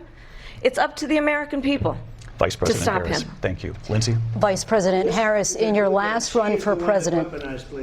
This is the one that weaponized, not me. She weaponized. I probably took a bullet to the head because of the things that they say about me. They talk about democracy. I'm a threat to democracy. They're the threat to democracy with a fake Russia investigation We do have a lot that to get. went nowhere. We have a lot to get to. Lindsay? Vice President Harris, in your last run for president, you said you wanted to ban fracking. Now you don't. You wanted mandatory government buyback programs for assault weapons. Now your campaign says you don't. You supported decriminalizing border crossings. Now you're taking a harder line. I know you say that your values have not changed. So then why have so many of your policy positions changed? So my values have not changed, and I'm going to discuss every one of at least every point that you've made. But in particular, let's talk about fracking, because we're here in Pennsylvania. I made that very clear in 2020. I will not ban fracking. I have not banned fracking as Vice President of the United States, and in fact, I was the tie-breaking vote on the Inflation Reduction Act, which opened new leases for fracking. My position is that we have got to invest in diverse sources of energy so we reduce our reliance on foreign oil. We have had the largest increase in domestic oil production in history because of an approach that recognizes that we cannot over-rely on foreign oil. As it relates to my values, let me tell you, I grew up a middle-class kid raised by a hardworking mother who worked and saved and was able to buy our first home when I was a teenager. The values I bring to the importance of home ownership, knowing not everybody got handed $400 million on a silver platter and then filed bankruptcy 6 times, is a value that I bring to my work to say we are going to work with the private sector and home builders to increase 3 million homes, increase by 3 million homes by the end of my first term. My work that is related to having a friend when I was in high school who was sexually assaulted by her stepfather. And my focus then on protecting women and children from violent crime is based on a value that is deeply grounded in the importance of standing up for those who are most vulnerable. My work that is about protecting Social Security and Medicare is based on long-standing work that I have done, protecting seniors from scams. My values have not changed. And what is important is that there is a president who actually brings values and a perspective that is about lifting people up and not beating people down and name-calling. The true measure of a leader is the leader who actually understands the strength is not in beating people down, it's in lifting people up. I intend to be that president. President Trump, your Well, response? first of all, I wasn't given $400 million. I wish I was. My father was a Brooklyn builder, Brooklyn, Queens, and a great father, and I learned a lot from him. But I was given a fraction of that, a tiny fraction, and I built it into many, many billions of dollars, many, many billions. And when people see it, they are even surprised. So we don't have to talk about that. Fracking, she's been against it for 12 years. Defund the police, she's been against that forever. She gave all that stuff up very wrongly, very horribly, and everybody's laughing at it, okay? They're all laughing at it. She gave up at least 12 and probably 14 or 15 different policies. Like, she was big on defund the police. In Minnesota, she went out, wait a minute, I'm talking now, if you don't mind, please. Does that sound familiar? Don't lie. She went out in Minnesota and wanted to let criminals that killed people, that burned down Minneapolis, she went out and raised money to get them out of jail. She did things that nobody would ever think of. Now she wants to do transgender operations on illegal aliens that are in prison. This is a radical left liberal that would do this. She wants to confiscate your guns, and she will never allow fracking in Pennsylvania. If she won the election, fracking in Pennsylvania will end on day one. Just to finish one thing, so important in my opinion. So I got the oil business going like nobody has ever done before. When they took over, they got rid of it, started getting rid of it, and the prices were going up the roof. They immediately let these guys go to where they were. I would have been 5 times, 4 times, 5 times higher, because you're talking about 3.5 years ago. They got it up to where I was because they had no choice, because the prices of energy were quadrupling and doubling. You saw what happened to gasoline. So they said, let's go back to Trump. But if she won the election, the day after that election, they'll go back to destroying our country, and oil will be dead, fossil fuel will be dead, we'll go back to windmills, and we'll go back to solar, where they need a whole desert to get some energy to come out of. You ever see a solar plant? By the way, I'm a big fan of solar, but they take 400, 500 acres of desert President soil. Trump, we have a These lot are of not good issues things that for we the have to get environment to. that We're she out of time. understands. Thank you. Lindsay, thank you. We have an election in just 56 days. And I want to talk about the peaceful transfer of power, which, of course, we all know is a cornerstone of our democracy, and the role of a president in a moment of crisis. Mr. President, on January 6th, you told your supporters to march to the Capitol. You said you would be right there with them. The country and the world saw what played out at the Capitol that day, the officers coming under attack. Aides in the West Wing say you watched it unfold on television off the Oval Office. You did send out tweets, but it was more than 2 hours before you sent out that video message telling your supporters to go home. Is there anything you regret about what you did on that day? You just said a thing that isn't covered. Peacefully and patriotically, I said during my speech, not later on. Peacefully and patriotically. And nobody on the other side was killed. Ashley Babbitt was shot by an out-of-control police officer that should have never, ever shot her. It's a disgrace. But we didn't do this group of people that have been treated so badly. I ask, what about all the people that are pouring into our country and killing people that she allowed to pour in? She was the border czar, remember that. She was the border czar. She doesn't want to be called the border czar because she's embarrassed by the border. In fact, she said at the beginning, oh, I'm surprised you're not talking about the border yet. That's because she knows what a bad job they've done. What about those people? When are they going to be prosecuted? When are these people from countries all over the world, not just South America? They're coming in from all over the world, David, all over the world. And crime rates are down all over the world because of it. But let me just when ask are those, David, when are those people going to be prosecuted? When are the people that burned down Minneapolis going to be prosecuted? Or in Seattle? They went into Seattle. They took over a big percentage of the city of Seattle. When are those people going to be prosecuted? But let me just ask you. You might ask her that question. You were the president. You were watching it unfold on television. It's a very simple question as we move forward toward another election. Is there anything you regret about what you did on that day? Yes or no? I had nothing to do with that other than they asked me to make a speech. I showed up for a speech. I said, I think it's going to be big. I went to Nancy Pelosi and the mayor of Washington, D.C., and the mayor put it back in writing, as you know. I said, you know, this is going to be a very big rally or whatever you want to call it. And again, it wasn't done by me. It was done by others. I said, I'd like to give you 10,000 National Guard or soldiers. They rejected me. Nancy Pelosi rejected me. It was just 2 weeks ago. Her daughter has a tape of her saying she is fully responsible for what happened. They want to get rid of that tape. It would have never happened if Nancy Pelosi and the mayor of Washington did their jobs. I wasn't responsible for security. Nancy Pelosi was responsible. She didn't do her job. The question was about you as president, not about former Speaker Pelosi, but I do want Vice President Harris to respond here. I was at the Capitol on January 6th. I was the vice president-elect. I was also an acting senator. I was there. And on that day, the President of the United States incited a violent mob to attack our nation's capital, to desecrate our nation's capital. On that day, 140 law enforcement officers were injured, and some died. And understand, the former president has been indicted and impeached for exactly that reason. But this is not an isolated situation. Let's remember Charlottesville, where there was a mob of people carrying tiki torches, spewing anti-Semitic hate. And what did the president then at the time say? There were fine people on each side. Let's remember that when it came to Proud Boys, a militia, the president said, the former president said, stand back and stand by. So for everyone watching who remembers what January 6th was, I say we don't have to go back. Let's not go back. We're not going back. It's time to turn the page.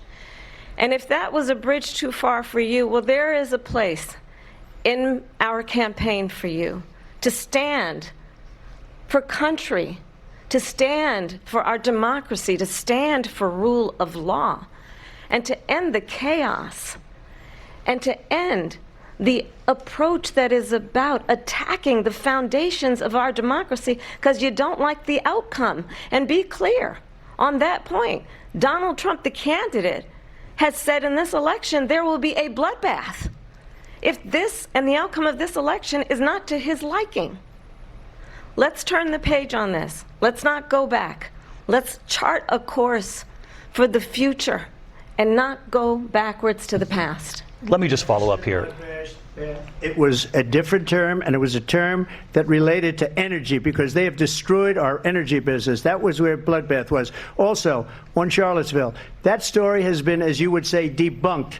Laura Ingraham, Sean Hannity, Jesse, all of these people, they covered it. If they go an extra sentence, they will see it was perfect. It was debunked in almost every newspaper, but they still bring it up, just like they bring 2025 up. They bring all of this stuff up. I ask you this, you talk about the Capitol. Why are we allowing these millions of people to come through on the southern border? How come she's not doing anything? And I'll tell you what I would do, and I would be very proud to do it. I would say we would both leave this debate right now. I'd like to see her go down to Washington, D.C. during this debate because we're wasting a lot of time. Go down to, because she's been so bad, it's so ridiculous. Go down to Washington, D.C. and let her sign a bill to close up the border because they have the right to do it. They don't need bills.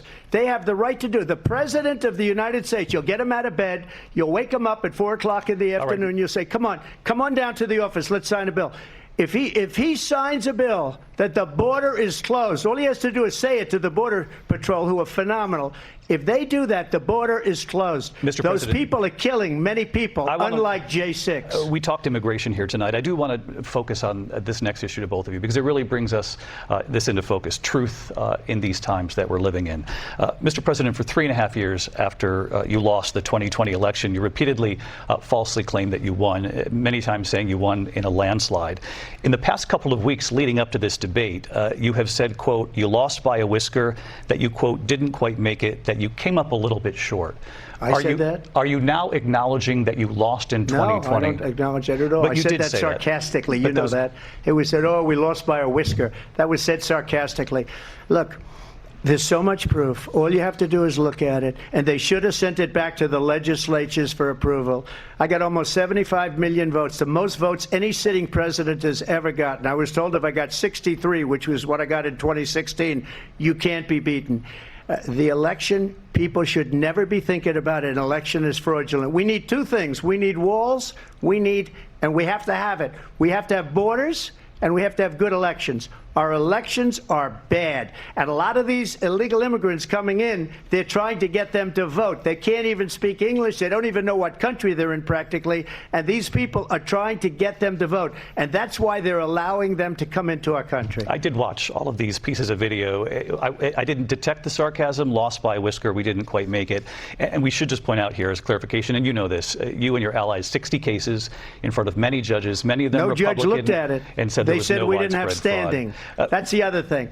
They said we didn't have standing, a technicality. Can you imagine a system where a person in an election doesn't have standing? The President of the United States doesn't have standing. That's how we lost. If you look at the facts, and I'd love to have you'll do a special on it. I'll show you Georgia, and I'll show you Wisconsin, and I'll show you Pennsylvania, and I'll show you. We have so many facts and statistics, but you know what? That doesn't matter, because we have to solve the problem that we have right now. That's old news.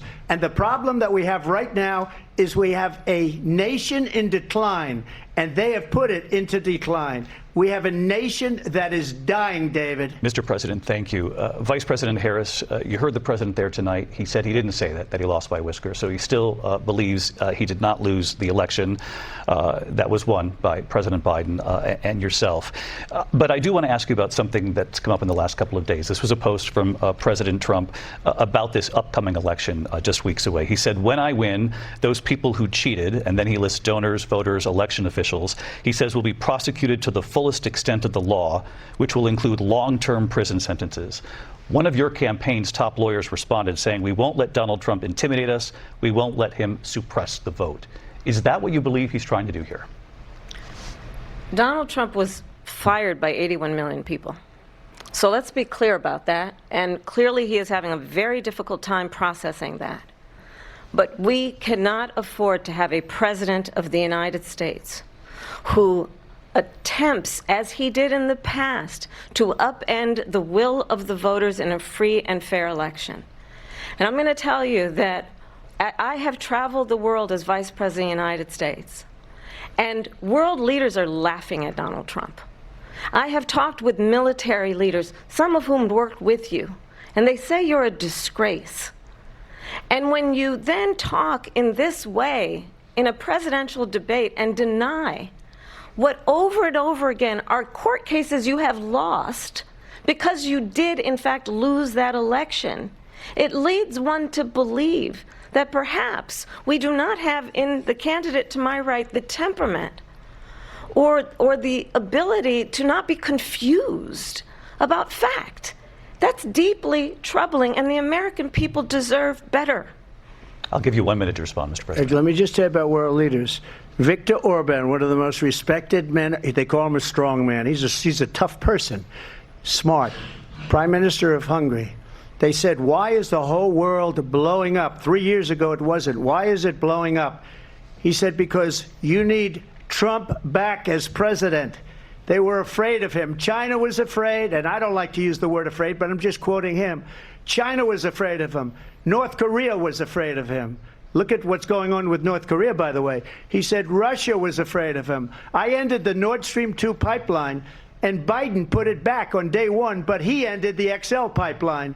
The XL pipeline in our country, he ended that. But he let the Russians build a pipeline going all over Europe and heading into Germany, the biggest pipeline in the world. Look, Viktor Orban said it. He said the most respected, most feared person is Donald Trump. We had no problems when Trump was president, but when this weak, pathetic man that you saw at a debate just a few months ago, that if he weren't in that debate, he'd be running instead of her. She got no votes. He got 14 million votes. What you did, you talk about a threat to democracy. He got 14 million votes, and they threw him out of office. And you know what? I'll give you a little secret. He hates her. He can't stand her. But he got 14 million votes. They threw him out. She got 0 votes. And when she ran, She was the first one to leave because she failed. And now she's running. I don't understand it, but I'm okay with it because your time is I think up. we're going to do very well. We've got a lot more to get to. Turning now to the Israel-Hamas war and the hostages who are still being held, Americans among them. Vice President Harris, in December, you said, quote, Israel has a right to defend itself, but you added, quote, it matters how, saying international humanitarian law must be respected. Israel must do more to protect innocent civilians. You said that 9 months ago. Now an estimated 40,000 Palestinians are dead. Nearly 100 hostages remain. Just last week, Prime Minister Benjamin Netanyahu said there's not a deal in the making. President Biden has not been able to break through the stalemate. How would you do it? Well, let's understand how we got here. On October 7, Hamas, a terrorist organization, slaughtered 1,200 Israelis. Many of them young people who were simply attending a concert. Women were horribly raped. And so absolutely, I said then, I say now, Israel has a right to defend itself. We would. And how it does so matters. Because it is also true, far too many innocent Palestinians have been killed. Children, mothers. What we know is that this war must end. It must end immediately, and the way it will end is we need a ceasefire deal and we need the hostages out. And so we will continue to work around the clock on that. Work around the clock, also understanding that we must chart a course for a two-state solution. And in that solution, there must be security for the Israeli people and Israel, and in equal measure for the Palestinians. But the one thing I will assure you always, I will always give Israel the ability to defend itself, in particular as it relates to Iran and any threat that Iran and its proxies pose to Israel. But we must have a two-state solution where we can rebuild Gaza, where the Palestinians have security, self-determination, and the dignity they so rightly deserve. President Trump, how would you negotiate with Netanyahu and also Hamas in order to get the hostages out and prevent the killing of more innocent civilians in Gaza? If I were president, it would have never started. If I were president, Russia would have never, ever, I know Putin very well, he would have never, and there was no threat of it either, by the way, for 4 years, have gone into Ukraine and killed millions of people when you add it up, far worse than people understand what's going on over there. But when she mentions about Israel, all of a sudden, she hates Israel. She wouldn't even meet with Netanyahu when he went to Congress to make a very important speech. She refused to be there because she was at a sorority party of hers. She wanted to go to the sorority party. She hates Israel. If she's president, I believe that Israel will not exist within 2 years from now. And I've been pretty good at predictions, and I hope I'm wrong about that one. She hates Israel. At the same time, in her own way, she hates the Arab population because the whole place is going to get blown up. Arabs, Jewish people, Israel will be gone. It would have never happened. Iran was broke under Donald Trump. Now Iran has $300 billion because they took off all the sanctions that I had. Iran had no money for Hamas or Hezbollah or any of the 28 different spheres of terror, and they are spheres of terror, horrible terror. They had no money. It was a big story, and you know it. You covered it very well, actually. They had no money for terror. They were broke. Now they're a rich nation, and now what they're doing is they're spreading that money around. Look at what's happening with the Houthis and Yemen. Look at what's going on in the Middle East. This would have never happened. I will get that settled and fast, and I'll get the war with Ukraine and Russia ended. If I'm president-elect, I'll get it done before even becoming president. Vice President Harris, he says you hate Israel. That's absolutely not true. I have my entire career and life supported Israel and the Israeli people. He knows that. He's trying to, again, divide and distract from the reality, which is it is very well known that Donald Trump is weak and wrong on national security and foreign policy. It is well known that he admires dictators, wants to be a dictator on day one, according to himself. It is well known that he said of Putin that he can do whatever the hell he wants and go into Ukraine. It is well known that he said when Russia went into Ukraine, it was brilliant. It is well known he exchanged love letters with Kim Jong-un. And it is absolutely well known that these dictators and autocrats are rooting for you to be president again because they're so clear they can manipulate you with flattery and favors. And that is why so many military leaders who you have worked with have told me you are a disgrace. That is why we understand that we have to have a president who is not consistently weak and wrong on Vice national President security, Harris. including the importance of upholding and respecting in highest regard our military. Vice President Harris, thank you. They're the ones, and she's the one that caused it, that's weak on national security by allowing every nation last month for the year, 168 different countries sending people into our country. Their crime rates are way down. Putin endorsed her last week, said, I hope she wins. And I think he meant it, because what he's gotten away with is absolutely incredible. It wouldn't have happened with me. The leaders of other countries think that they're weak and incompetent, and they are. They're grossly incompetent. And I just ask one question. Why does Biden go in and kill the Keystone Pipeline and approve the single biggest deal that Russia's ever made, Nord Stream 2, the biggest pipeline anywhere in the world going to Germany and all over Europe?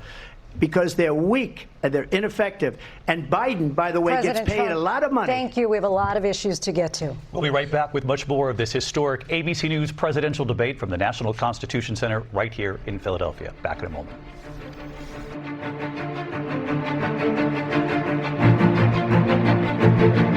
The ABC News presidential debate will continue after this.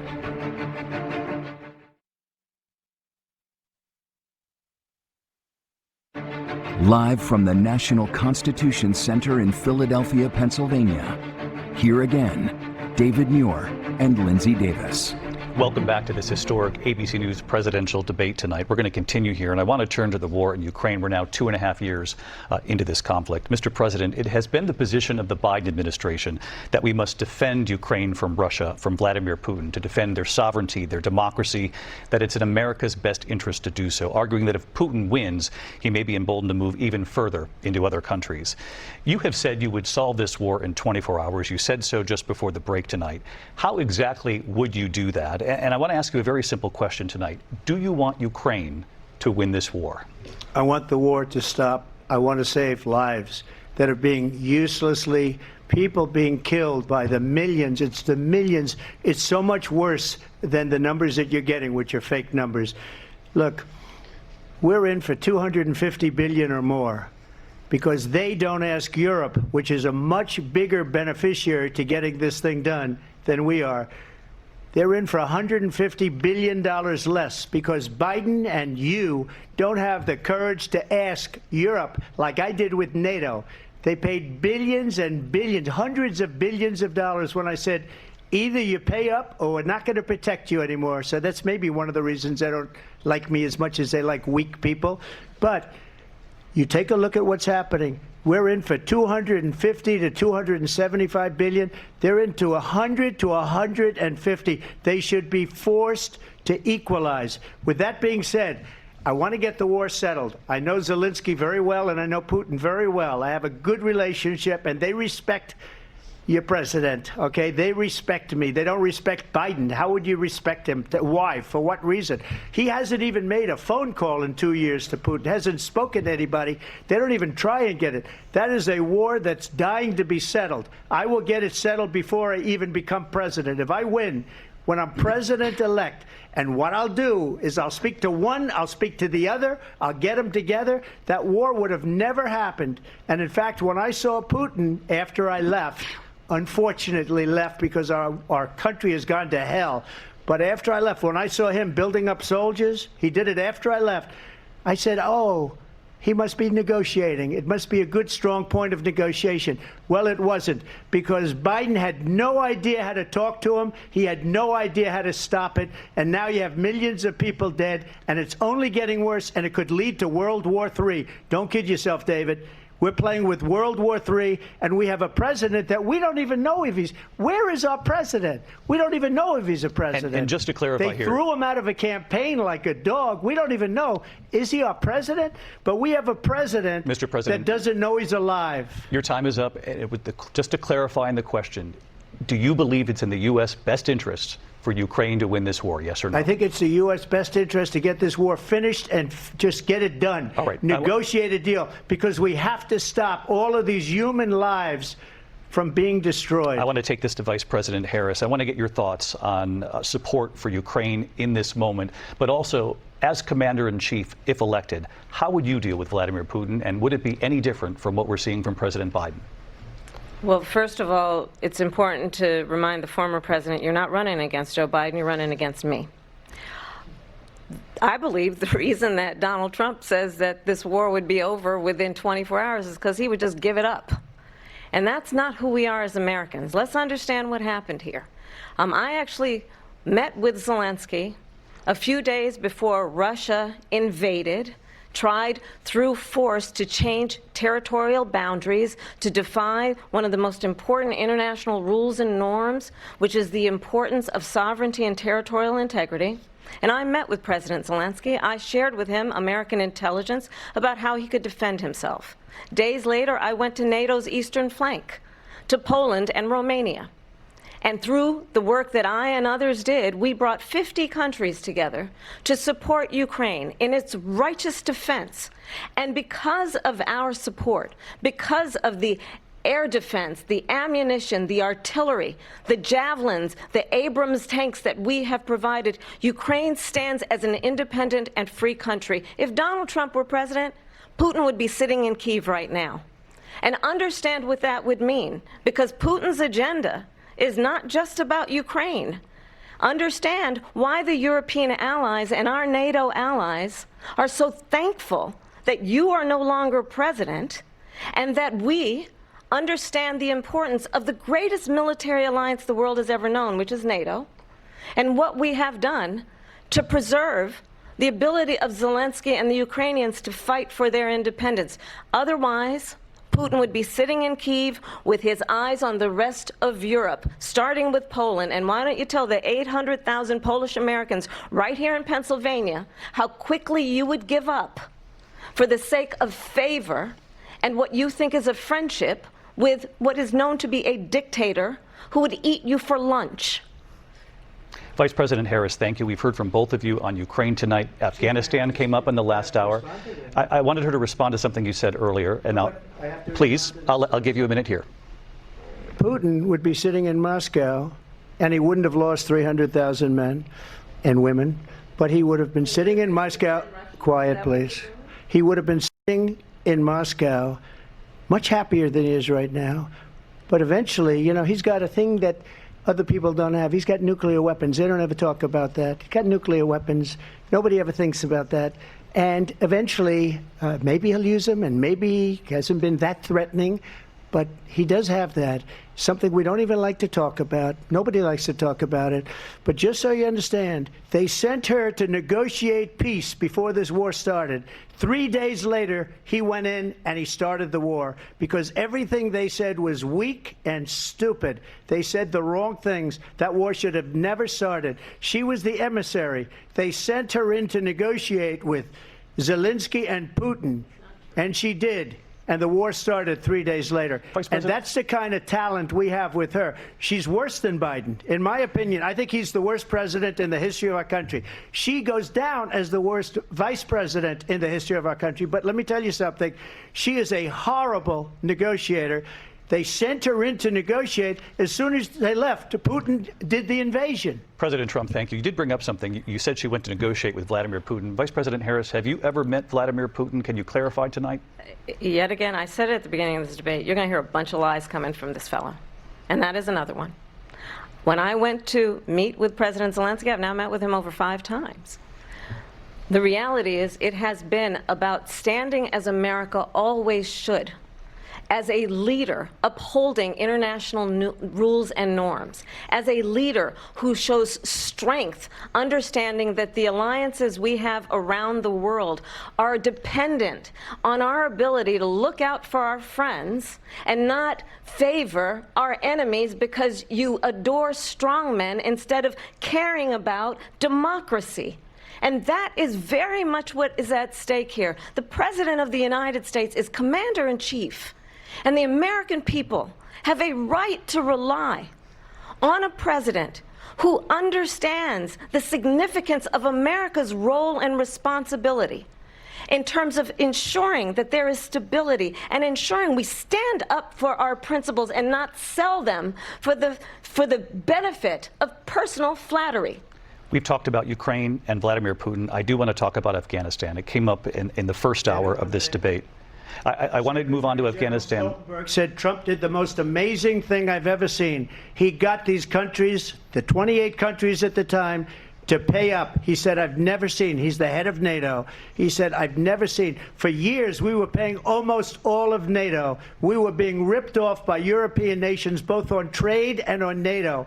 I got them to pay up by saying one of the statements you made before, if you don't pay, we're not going to protect you. President Otherwise, Trump. we would have never gotten it. He said it was one of the most incredible jobs that he's ever seen done. Thank you. I want to turn to Afghanistan. It came up in the first hour of the debate, and we witnessed a poignant moment today on Capitol Hill, honoring the soldiers who died in the chaotic withdrawal from Afghanistan. I do want to ask the Vice President, do you believe you bear any responsibility in the way that withdrawal played out? Well, I will tell you, I agreed with President Biden's decision to pull out of Afghanistan. 4 presidents said they would, and Joe Biden did. And as a result, America's taxpayers are not paying the $300 million a day we were paying for that endless war. And as of today, there is not one member of the United States military who is in active duty in a combat zone in any war zone around the world, the first time this century. But let's understand how we got to where we are. Donald Trump, when he was president, negotiated one of the weakest deals you can imagine. He calls himself a deal maker. Even his national security advisor said it was a weak, terrible deal. And here's how it went down. He bypassed the Afghan government. He negotiated directly with a terrorist organization called the Taliban. The negotiation involved the Taliban getting 5,000 Taliban terrorists released. And get this, and the president at the time invited the Taliban to Camp David, a place of storied significance for us as Americans, a place where we honor the importance of American diplomacy, where we invite and receive respected world leaders. And this former president, as president, invited them to Camp David because he does not again appreciate the role and responsibility of the President of the United States to be Commander-in-Chief with a level of respect.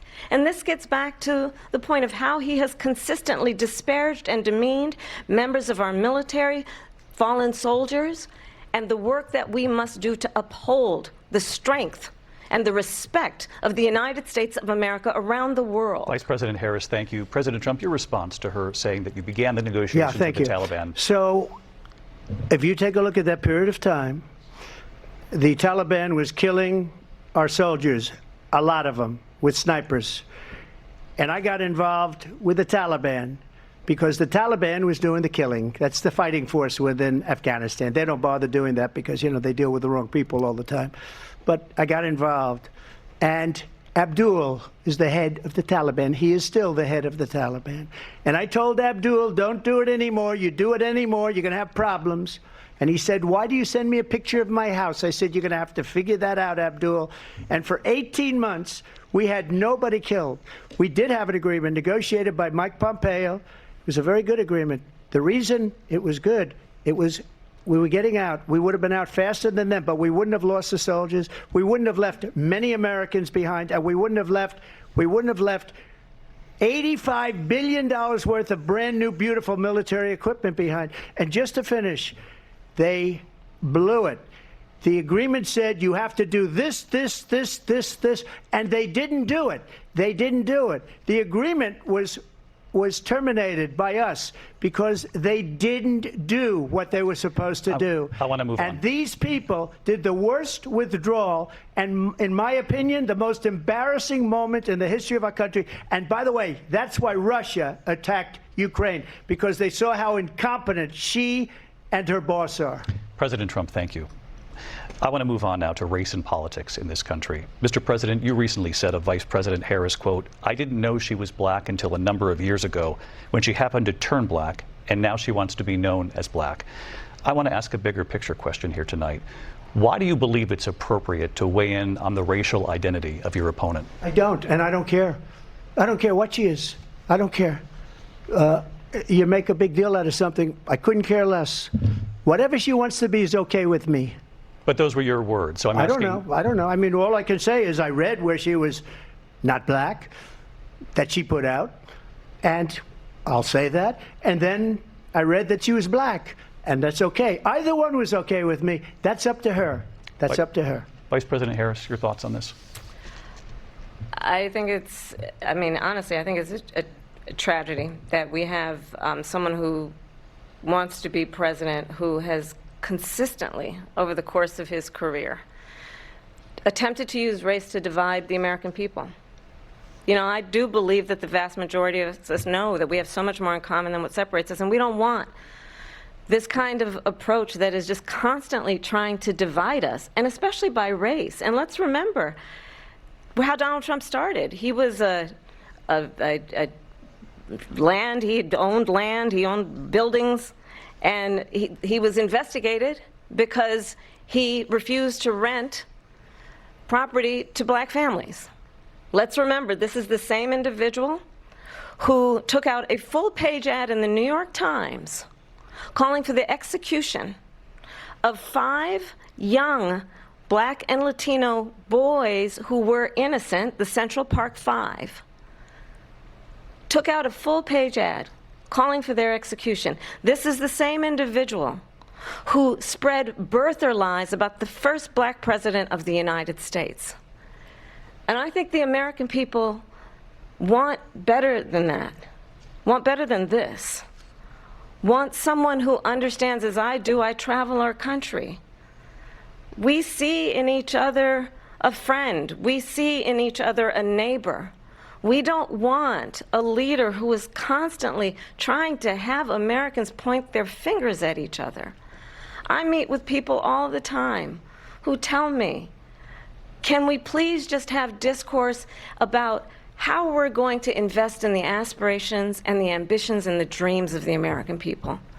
Knowing that regardless of people's color or the language their grandmother speaks, we all have the same dreams and aspirations and want a president who invests in those, not in hate and division. Vice President Harris, thank you. Lindsay? President Trump, this is now your 3rd time. This is the most divisive presidency in the history of our country. There's never been anything like it. They're destroying our country, and they come up with things like what she just said, going back many, many years, when a lot of people, including Mayor Bloomberg, agreed with me on the Central Park 5. They admitted, they said, they pled guilty. And I said, well, if they pled guilty, they badly hurt a person, killed a person ultimately. And if they pled guilty, then they pled, we're not guilty. But this is a person that has to stretch back years, 40, 50 years ago, because there's nothing now. I built one of the greatest economies in the history of the world, and I'm going to build it again. It's going to be bigger, better, and stronger. But they're destroying our economy. They have no idea what a good economy is. Their oil policies, every single policy. And remember this, she is Biden. You know, she's trying to get away from Biden. I don't know the gentleman, she says. She is Biden. The worst inflation we've ever had, a horrible economy because inflation has made it so bad, and she can't get away with that. Thank you. Your time is up, Lindsay. I want to respond to that, though. I want to just respond briefly.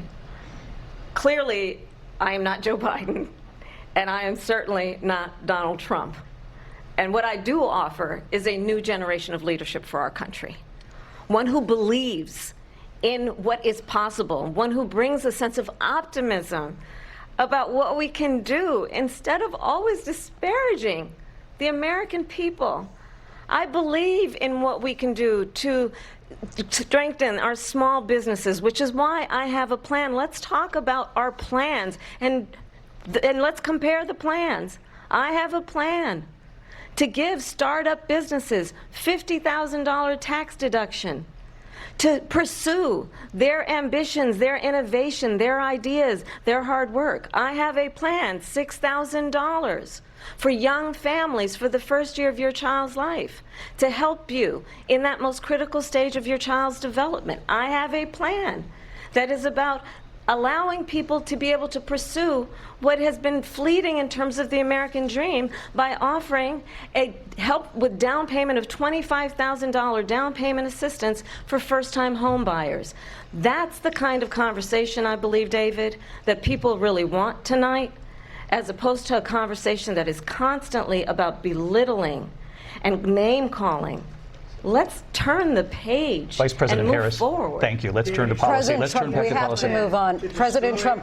Let's turn to policy, She has please. a plan to defund the police. She has a plan to confiscate everybody's gun. President Trump, she we has do a have to plan move on to not other allow issues. fracking in Pennsylvania or anywhere else. Okay. That's you, what Mr. her President. plan is until just recently. I just need Lindsay, to go ahead. respond. President because Trump, no, the President former Trump. president has No, said I'm something sorry. twice that I need to No, respond to. I'm sorry. I We're just going need to to move on, respond Vice one President time Harris. to what he has President said Trump, this multiple is now your Yes. third time running for president. You have long vowed to repeal and replace the Affordable Care Act, also known as Obamacare. You have failed to accomplish that. You now say you're going to keep Obamacare, quote, unless we can do something much better.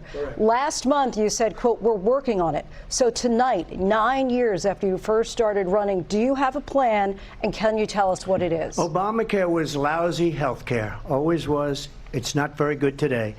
And what I said, that if we come up with something, and we are working on things, we're going to do it and we're going to replace it. But remember this, I inherited Obamacare because Democrats wouldn't change it. They wouldn't vote for it. They were unanimous. They wouldn't vote to change it. If they would have done that, we would have had a much better plan than Obamacare. But the Democrats came up. They wouldn't vote for it. I had a choice to make when I was president. Do I save it and make it as good as it can be, never going to be great, or do I let it rot? And I felt I had an obligation, even though politically it would have been good to just let it rot and let it go away. I decided, and I told my people, the top people, and they're very good people. I have a lot of good people in that administration.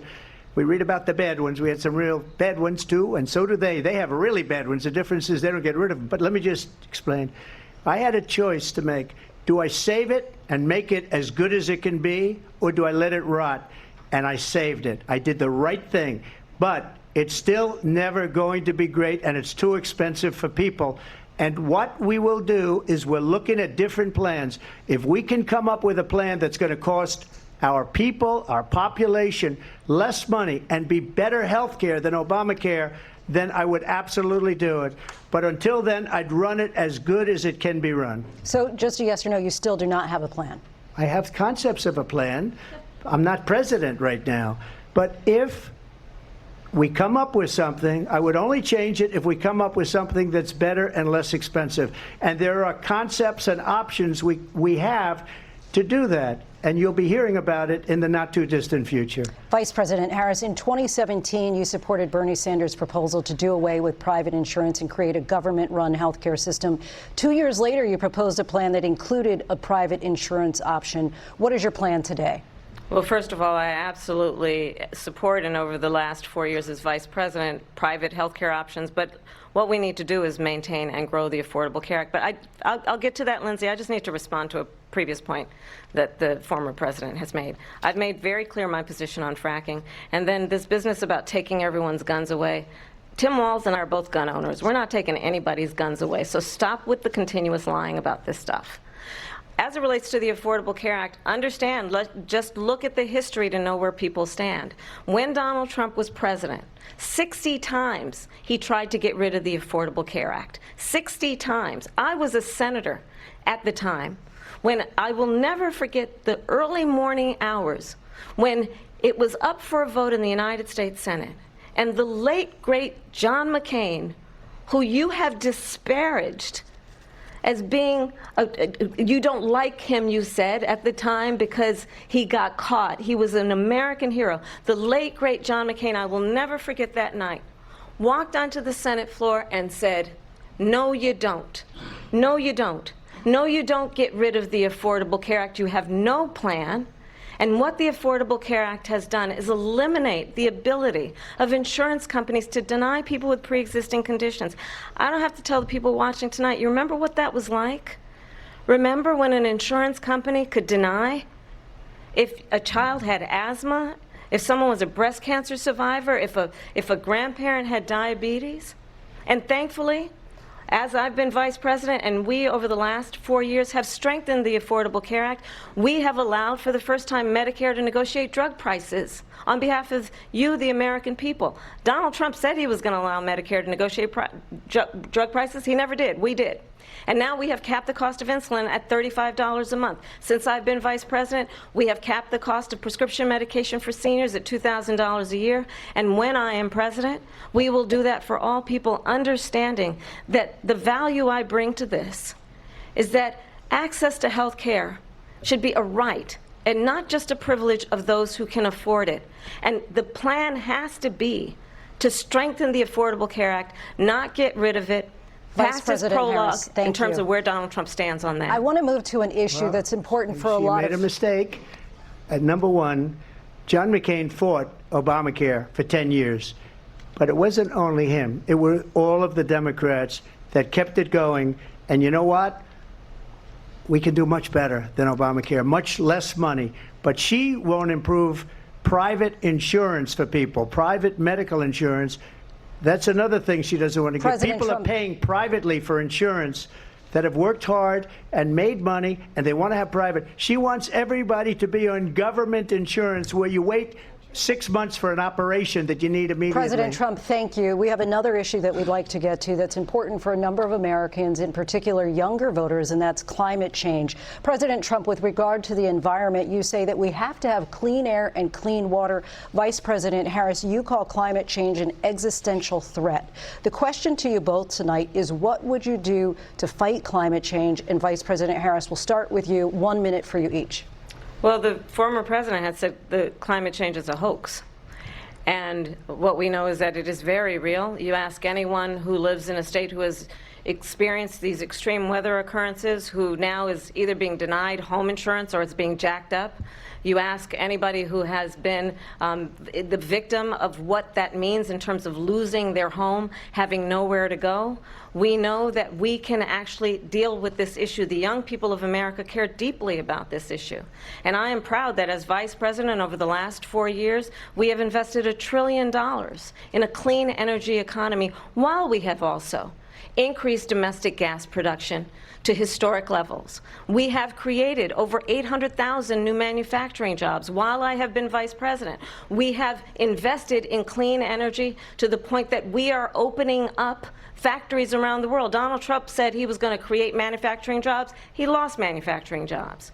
And I'm also proud to have the endorsement of the United Auto Workers and Sean Fain, who also know that part of building a clean energy economy includes investing in American-made products, American automobiles. It includes growing what we can do around American manufacturing and opening up auto plants, not closing them like happened under Donald Trump. Vice President Harris, thank you. That didn't happen under Donald Trump. Let me just tell you, they lost 10,000 manufacturing jobs this last month. It's going, they're all leaving. They're building big auto plants in Mexico, in many cases owned by China. They're building these massive plants, and they think they're going to sell their cars into the United States because of these people. What they have given to China is unbelievable. But we're not going to let that. We'll put tariffs on those cars so they can't come into our country, because they will kill the United Auto Workers and any auto worker, whether it's in Detroit or South Carolina or any other place. What they've done to business and manufacturing in this country is horrible. We have nothing because they refuse. You know, Biden doesn't go after people because supposedly China paid him millions of dollars. He's afraid to do it. Between him and his son, they get all this money from Ukraine. They get all this money from all of these different countries. And then you wonder, why is he so loyal to this one, that one, Ukraine, China? Why is he? Why did he get $3.5 million from the mayor of Moscow's wife? Why did she pay him $3.5 million? This is a crooked administration, and they're selling our country down the tubes. President Trump, thank you. Thank you. We'll be right back with closing statements from both of our candidates. An historic night, this ABC News presidential debate from Philadelphia. Back in a moment.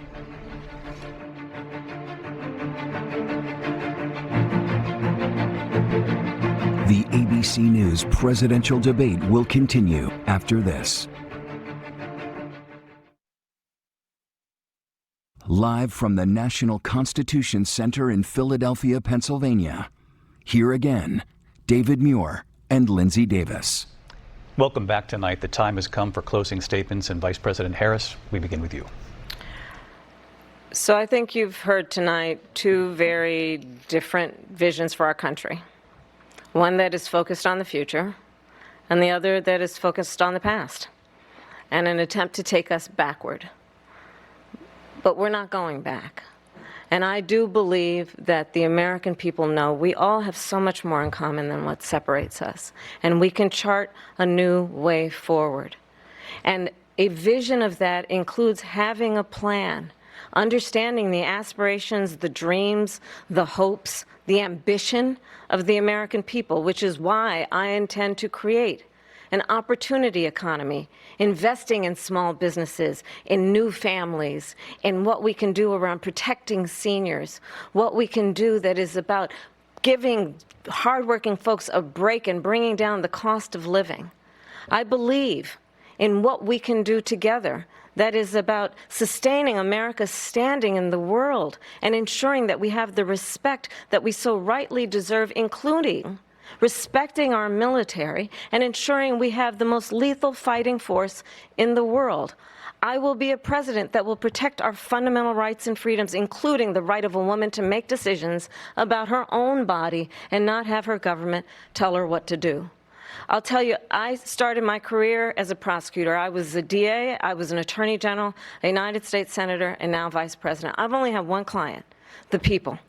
And I'll tell you, as a prosecutor, I never asked a victim or a witness, are you a Republican or a Democrat?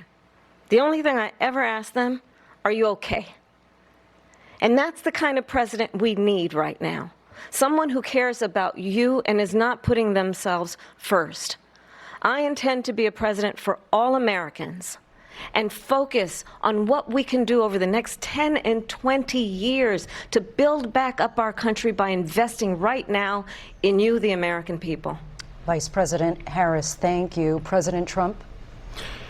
So she just started by saying she's going to do this, she's going to do that, she's going to do all these wonderful things. Why hasn't she done it? She's been there for 3.5 years. They've had 3.5 years to fix the border. They've had 3.5 years to create jobs and all the things we talked about. Why hasn't she done it? She should leave right now, go down to that beautiful White House, go to the Capitol, get everyone together and do the things you want to do, but you haven't done it and you won't do it because you believe in things that the American people don't believe in.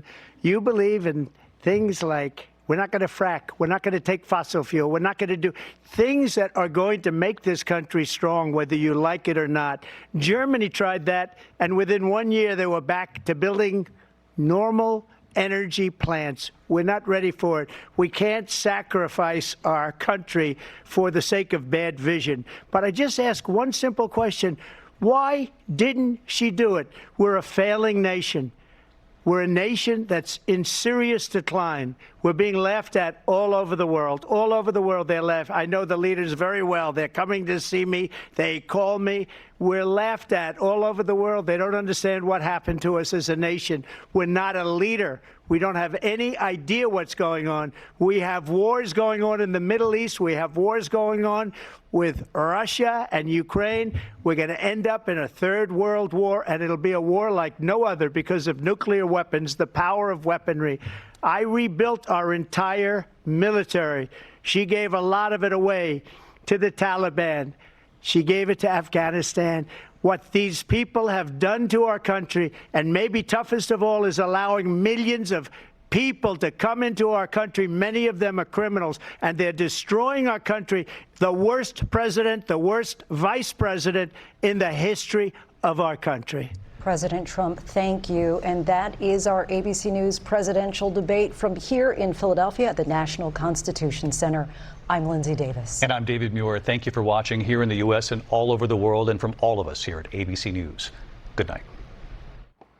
All right, that is a wrap on the Harris-Trump presidential debate, now in the books. Here with us tonight for post-debate analysis, Brit Hume, Dana Perino, Harold Ford Jr., Laura Ingraham, Jesse Waters, plus Sean Hannity will be with us live from the spin room. Well, the topics: inflation, abortion, immigration, January 6th. It took about 40 minutes to get to a question pressing Vice President Harris on the list of changing policies from when she ran for president in 2019, about an hour before foreign policy came up. The first question of the debate: are you better off than you were 4 years ago? Never fully received an answer there. However, Vice President Harris was clearly well prepared, practiced, on the offensive much of the night. Former President Trump did take a lot of the bait that she threw out in some of those answers, but he pointed time and again, as he did there at the end, about what she has or has not done as vice president. The question now is, how much does this move the needle?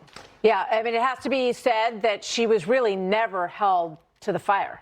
She was not pressed by the moderators on her past positions and how she got from a very progressive, most progressive senator to where she is now. And that falls on ABC. And I think there were moments when it felt like they were helping her out and they were not helping him out.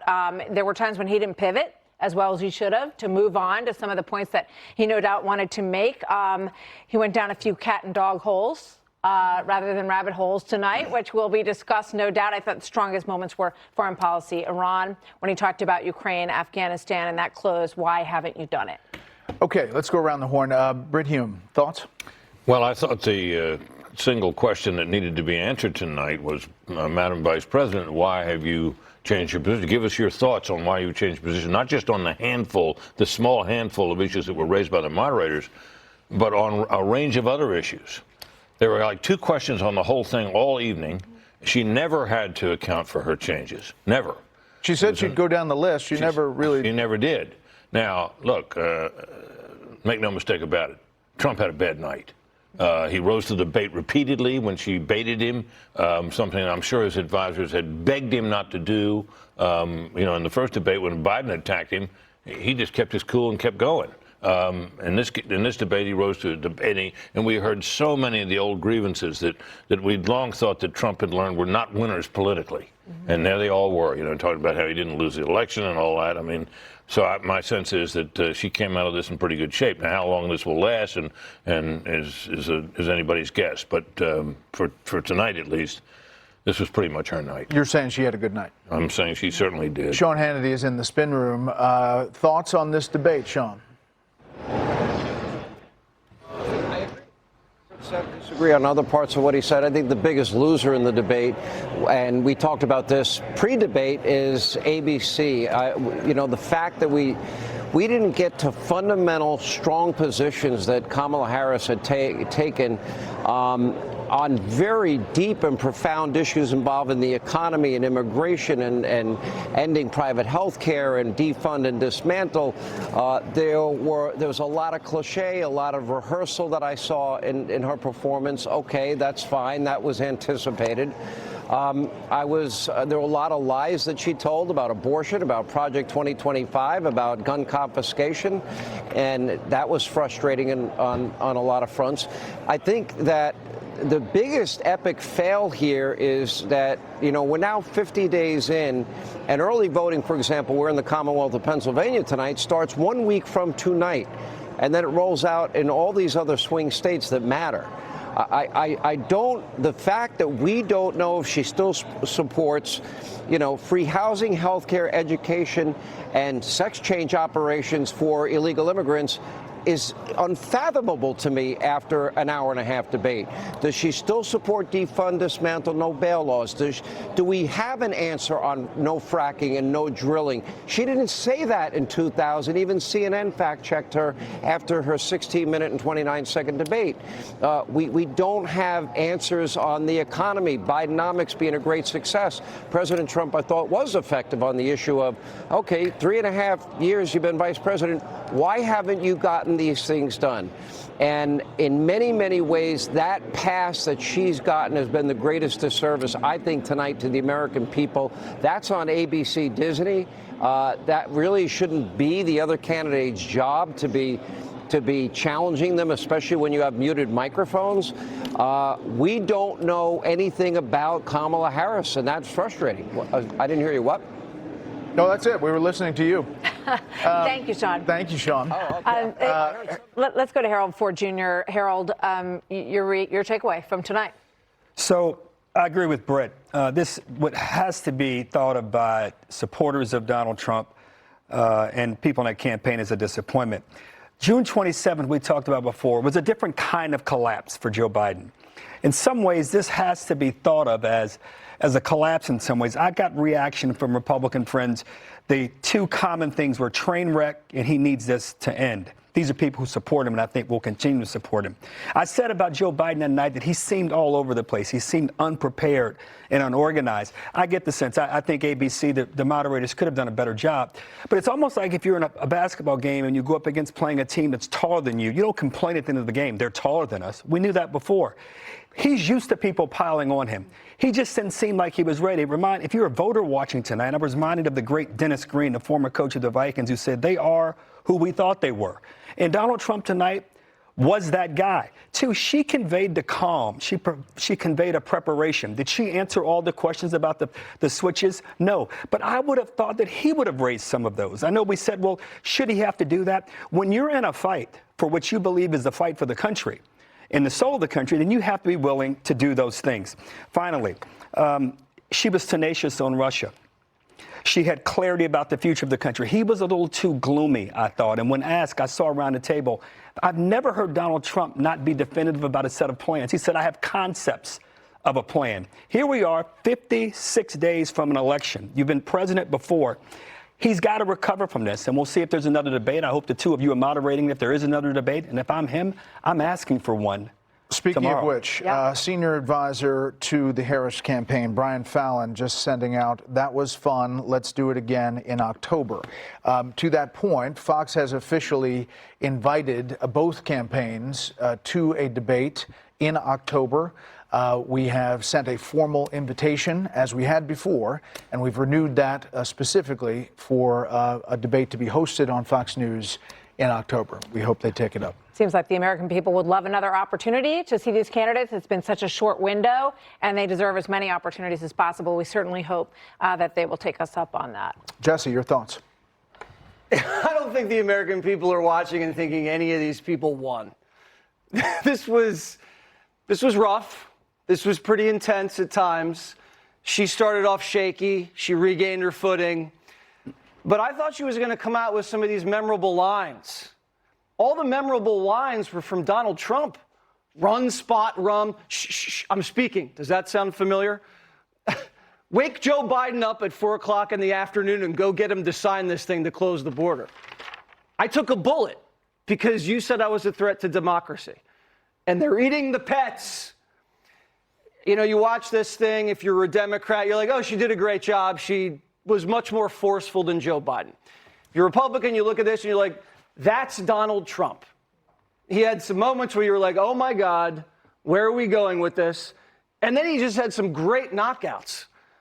And so this race just got tighter. That's probably true. We're going to see what exactly that looks like. We are just getting started on our analysis, a pivotal night in the 2024 campaign. Our coverage continues right after this very short break. Stay with us.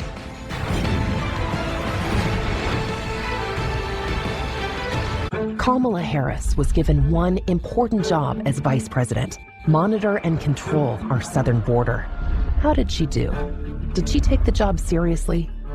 Did she do all she could to protect American citizens from an invasion? Did she do anything at all? You haven't been to the border. And I haven't been to Europe. And I don't understand the point that you're making. Here's her grim scorecard. Murders, rapes, attacks on children. A 12-year-old girl in Texas, a mother of 5 in Maryland, a nursing student in Georgia, all savagely murdered by those Biden and Harris led into our country unlawfully. We have a secure border. Kamala Harris was and is a complete failure at her job. Now, she's asking us for a promotion? Who in their right mind would give it to her? Restoration PAC is responsible for the content of this advertising. Welcome back. That was something, wasn't it? Final thoughts, Dana Perino. I think he got harder questions than she did, but he missed more opportunities. And he took all the bait and none of the opportunities. She pivoted better. But there were a couple of things, like, for example, when Harris brought up Charlottesville and the Fine People hoax, that was a great opportunity for the moderators to push back, because that's an obvious one, and they didn't do that. So I think that if there's a grievance on that part, you'll see it. I do think that he won on points on his first answer about the economy, and then his last answer was good. So if you only watch those two parts, and if you're like first impression and last impression, you might leave with an impression that he did all right. I'm surprised that her team came out already and offered a second debate, because in my opinion, I don't think she needs it, because she has shown that she doesn't have to do anything. She doesn't have to do media or anything. And now all of her surrogates and her spokespeople can say, she already answered that. She already answered that. So they could just try to figure out a way to coast, bring all that money in, and try to spend it and try to win Pennsylvania, which is key for her. Yeah, but you know, it's all about the swing states, Laura, obviously. And if her people look at tonight and they say, look, she did well, her confidence is growing, she wants to reach out and try to win those swing states, we should do it. Yeah, I mean, I think at the end of all this, she prepared for a couple weeks. She moved the points a little bit on the betting markets. But in the end, we all know what we knew before, that ABC's goal tonight was to help Kamala Harris. And ABC did help Kamala Harris. Now, did Donald Trump miss a few opportunities? Absolutely. Did she miss a few opportunities? Yes, she did, especially when he said, you're right, I fired those people, because I fire people who are incompetent. I thought that was one of the strongest moments of the debate. There's very little accountability in all of government. And this has happened across administrations.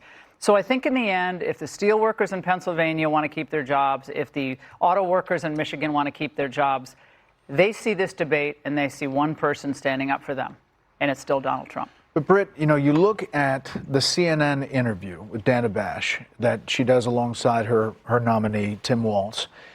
This is a different person who was well prepped, absolutely well prepared, had answers, and knew where she was going. Not only a different person from the person she was in that interview on CNN, but a different person from the absolute dunderhead so many of us thought she was during her conduct as vice president, when she would come out with these ludicrous statements that started nowhere and ended in midair. Unburdened by the past.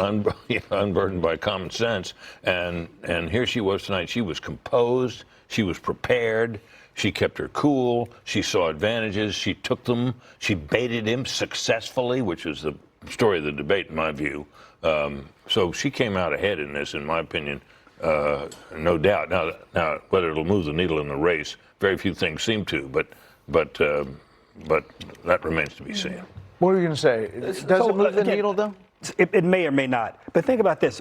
Most people didn't know her. They heard the lead up that she was going to be unprepared, that she was a cackler, that she had mismanaged things. You watch this tonight, and you don't know much about this. You say, all right, when am I going to see that person?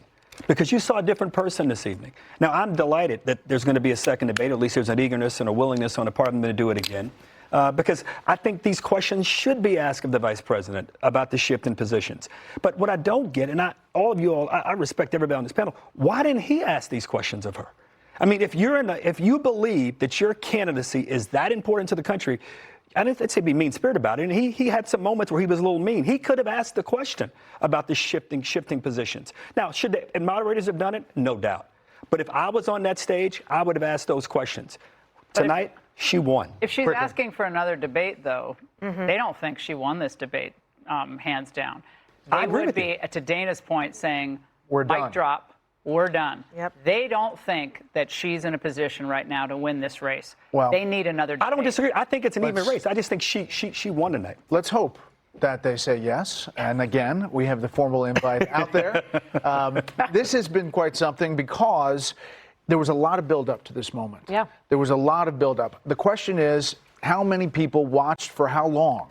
And how much did it move this race? Because it's as tight a race as we have ever seen in this country. And last time we sat here, Joe Biden was running against President Trump. So who knows what's going to happen next. Thank you all for tuning in tonight and joining us for the presidential debate. Hannity is up right now.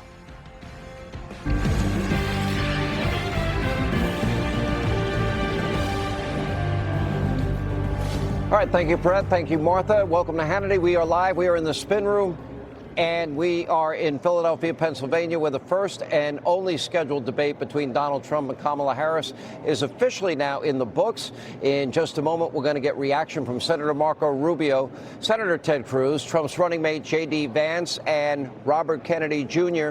But first, in case you missed it, here's how it all went down. I don't say her because she has no policy. Everything that she believed 3 years ago and 4 years ago is out the window. She's going to my philosophy now. In fact, I was going to send her a MAGA hat. She's gone to my philosophy. But if she ever got elected, she'd change it. And it will be the end of our country. She's a Marxist. Everybody knows she's a Marxist. Will she allow abortion in the 8th month, 9th month, 7th month? Come on. Okay, would you do that? Why don't you ask her that question? Why don't you answer That's the problem. question? Would you because veto? under Roe v. Wade, Answer the question, you would you veto? you could do abortions in the 7th month, the 8th month, the 9th month. They allowed criminals, many millions of criminals. They allowed terrorists. They allowed common street criminals. They allowed people to come in, drug dealers, to come into our country. And then now in the United States, fracking, she's been against it for 12 years. Defund the police. She's been against that forever. She gave all that stuff up very wrongly, very horribly, and everybody's laughing at it, okay?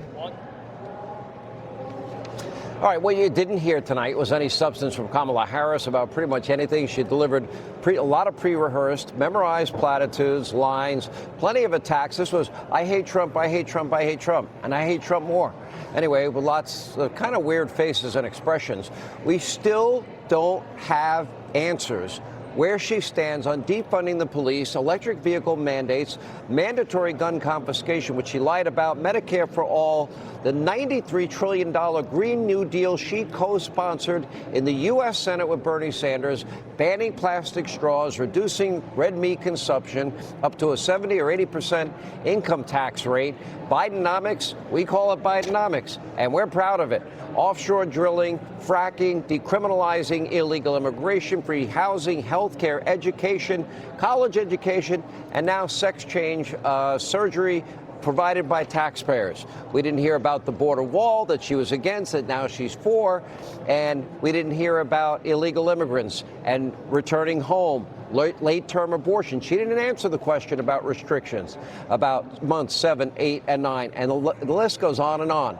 Left-wing moderators, the biggest loser of the night, ABC Disney, Bob Iger's network. It was a disgrace. They barely asked her about important issues. We've got 56 days until an election. Early voting starts in this Commonwealth in 7 days. You know, in between so-called fact-checking and clapbacks only against Donald Trump, because Kamala didn't offer any details on her own. As predicted, tonight's debate was 3-on-1. Anyway, joining us now from the spin room, Florida Senator, my senator, free state of Florida, Marco Rubio. Senator, how are you? Thank you. He was doing a big gaggle before. I walked over and I'm like, tapping him on the back. He's my senator. They were impressed. The reporters were impressed. The biggest, I think, failure for the country tonight was ABC. Yeah, it's an embarrassment. It's an embarrassment to journalism. I mean, it's on issue. I mean, there was times where they would say, Donald Trump, why did you do or say this horrible thing? And then the question to Kamala Harris is, what do you think about the horrible thing that Donald Trump did? There was they didn't ask her. Grocery bills are up 50% from 2020. 50%. What do you say about that, Kamala Harris? How are you going to deal with that? They didn't ask her about the Afghan. They let her get away with this lie that Joe Biden didn't withdraw us from Afghanistan. Joe Biden was run out of Afghanistan in humiliating fashion. Even the fact checkers were wrong, where she said, there's no state in the country where there's a lot. There are multiple states in this country, including Tim Walz's Minnesota, where if a baby is born in a botched abortion, they allow the baby to die. Okay? And then they let her get away with not answering what restrictions she would be supportive of. See, this is a frustrating thing is when you have 3-on-1 and you have a fact like you just laid out about Tim Walz and his position on late-term abortion, and Donald Trump was 100% right. He was talking about Governor Northam. Well, first the baby will be born and we'll make the baby comfortable, and then the doctor will talk to the mother. But that's not the point. Months 7, 8, and 9. Even people I know that are pro-choice, that would be infanticide. Of course. But here's the bottom line.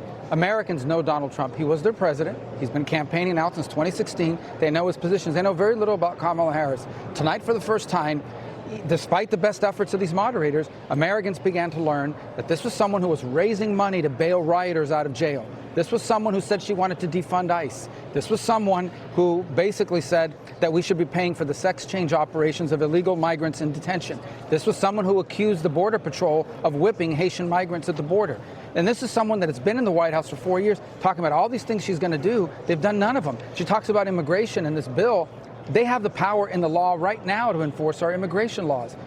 She has no campaign plan. She just unveiled her policy plan. It was literally, I'm not saying this, New Republic, a liberal left-wing magazine is saying it. She literally cut and pasted from the Joe Biden she did platform. Cut and paste it. And so think about it. But she is Senator, Joe Biden and worse because of what she stood for in 2019. 56 days.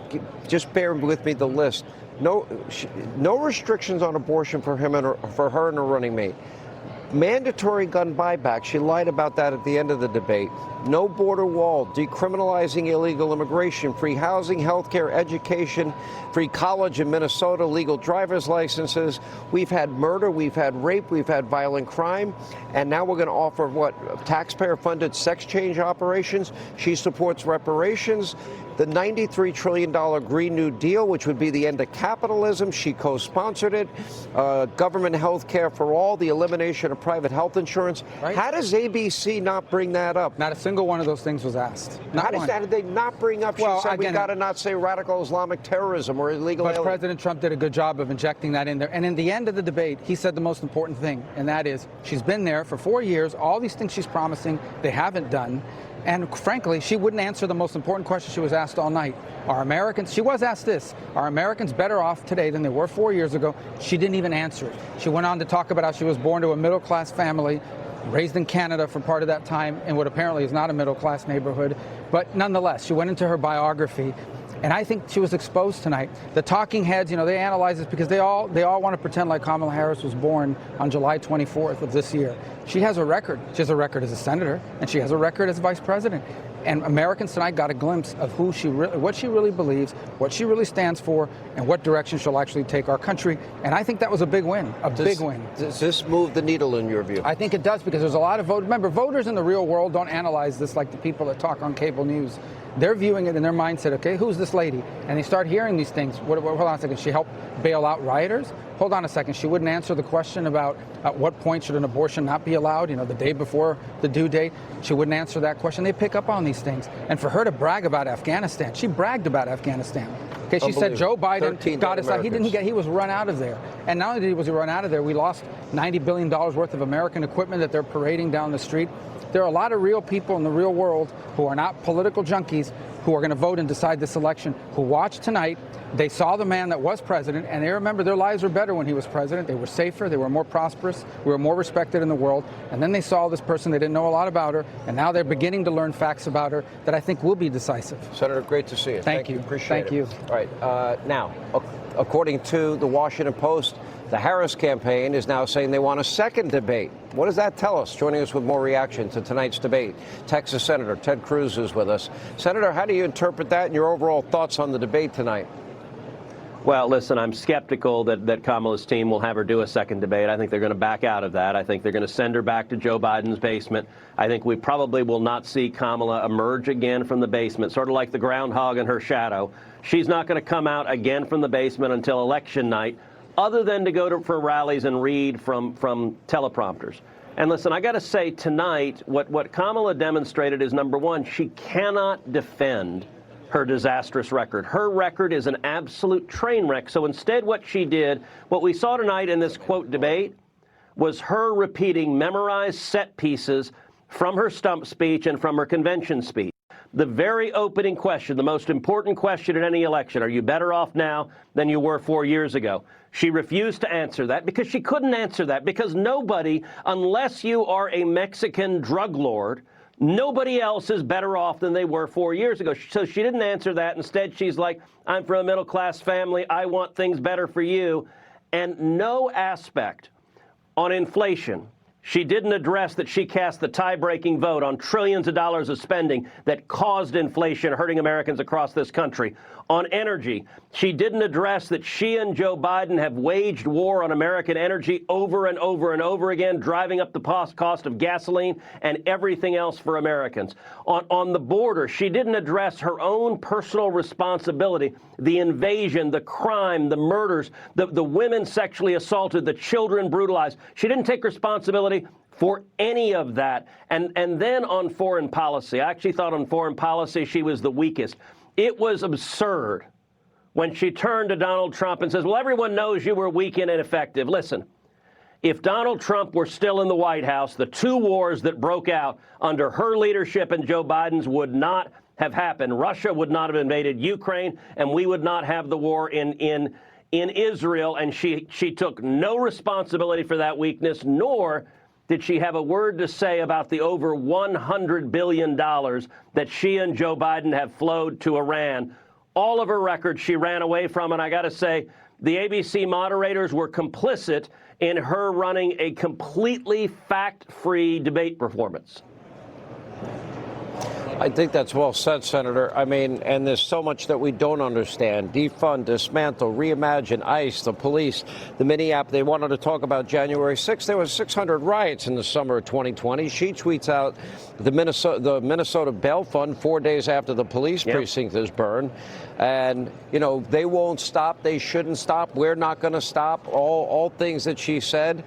18 to 24-year-olds are stupid. Abolish the filibuster to pass the Green New Deal. Inflation is transitory. The border's secure.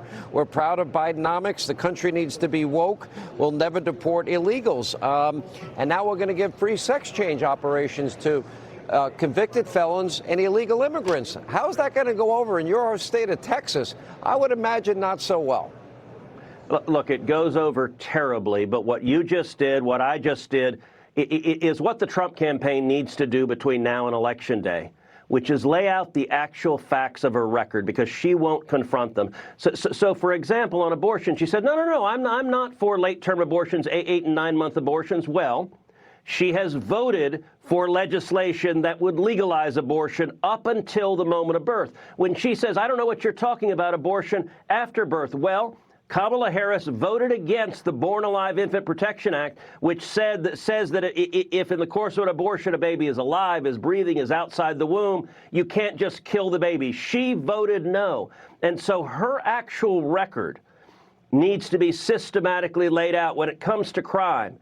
This is someone who has supported defund the police. This is someone who has supported defund ICE. This is someone, Kamala Harris, who compared ICE, the Immigration and Customs Enforcement Agency, to the KKK. But we need to make sure those facts get before the American people, because ABC is not going to do it. The corporate media is not going to do it. And listen, her radical record is radical the same way my opponent, Colin Allred, who's running against me, both of them vote repeatedly in favor of open borders. Both of them vote for trillions of dollars of spending we don't have. Both of them vote for the war against oil and gas and American energy. Both of them vote in favor of defunding the police. That's their record. But I got to tell you, the left right now, they are flooding money to Kamala Harris. They're flooding money to my opponent because they want to deceive the American people. Both Kamala Harris and my opponent are running ads with Donald Trump's border wall in it, even though both of them have opposed it their entire careers. The hypocrisy is enormous, which is why we need to bring the facts back up and prosecute this case on the merits. All right, Senator Ted Cruz, we appreciate you being with us. Joining us now is 2024 Republican Vice Presidential nominee, Senator J.D. Vance. Senator, great to see you. How are you? Good. How are you? Getting ready for your debate? Yeah. Got a lot of pointers this evening. Okay. All right, let's get your overall take. I think the thing that's frustrating to me and a lot of people, well, number one, I think 3-on-1 was a little frustrating. Yeah. Number two, the topics that are so relevant, the radical positions that she's taken. Sure.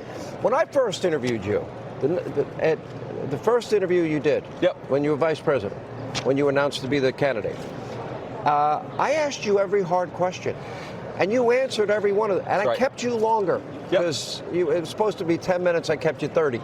I was being very nice.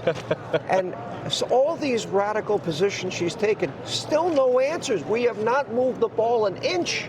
It is frustrating. It is frustrating, and the moderators, I think, did a terrible job of following up on that. But look, I think President Trump did a good job at reminding the American people that this is a person who wanted to ban fracking. Here we are in Pennsylvania. She supported banning fracking. She supported defunding the police.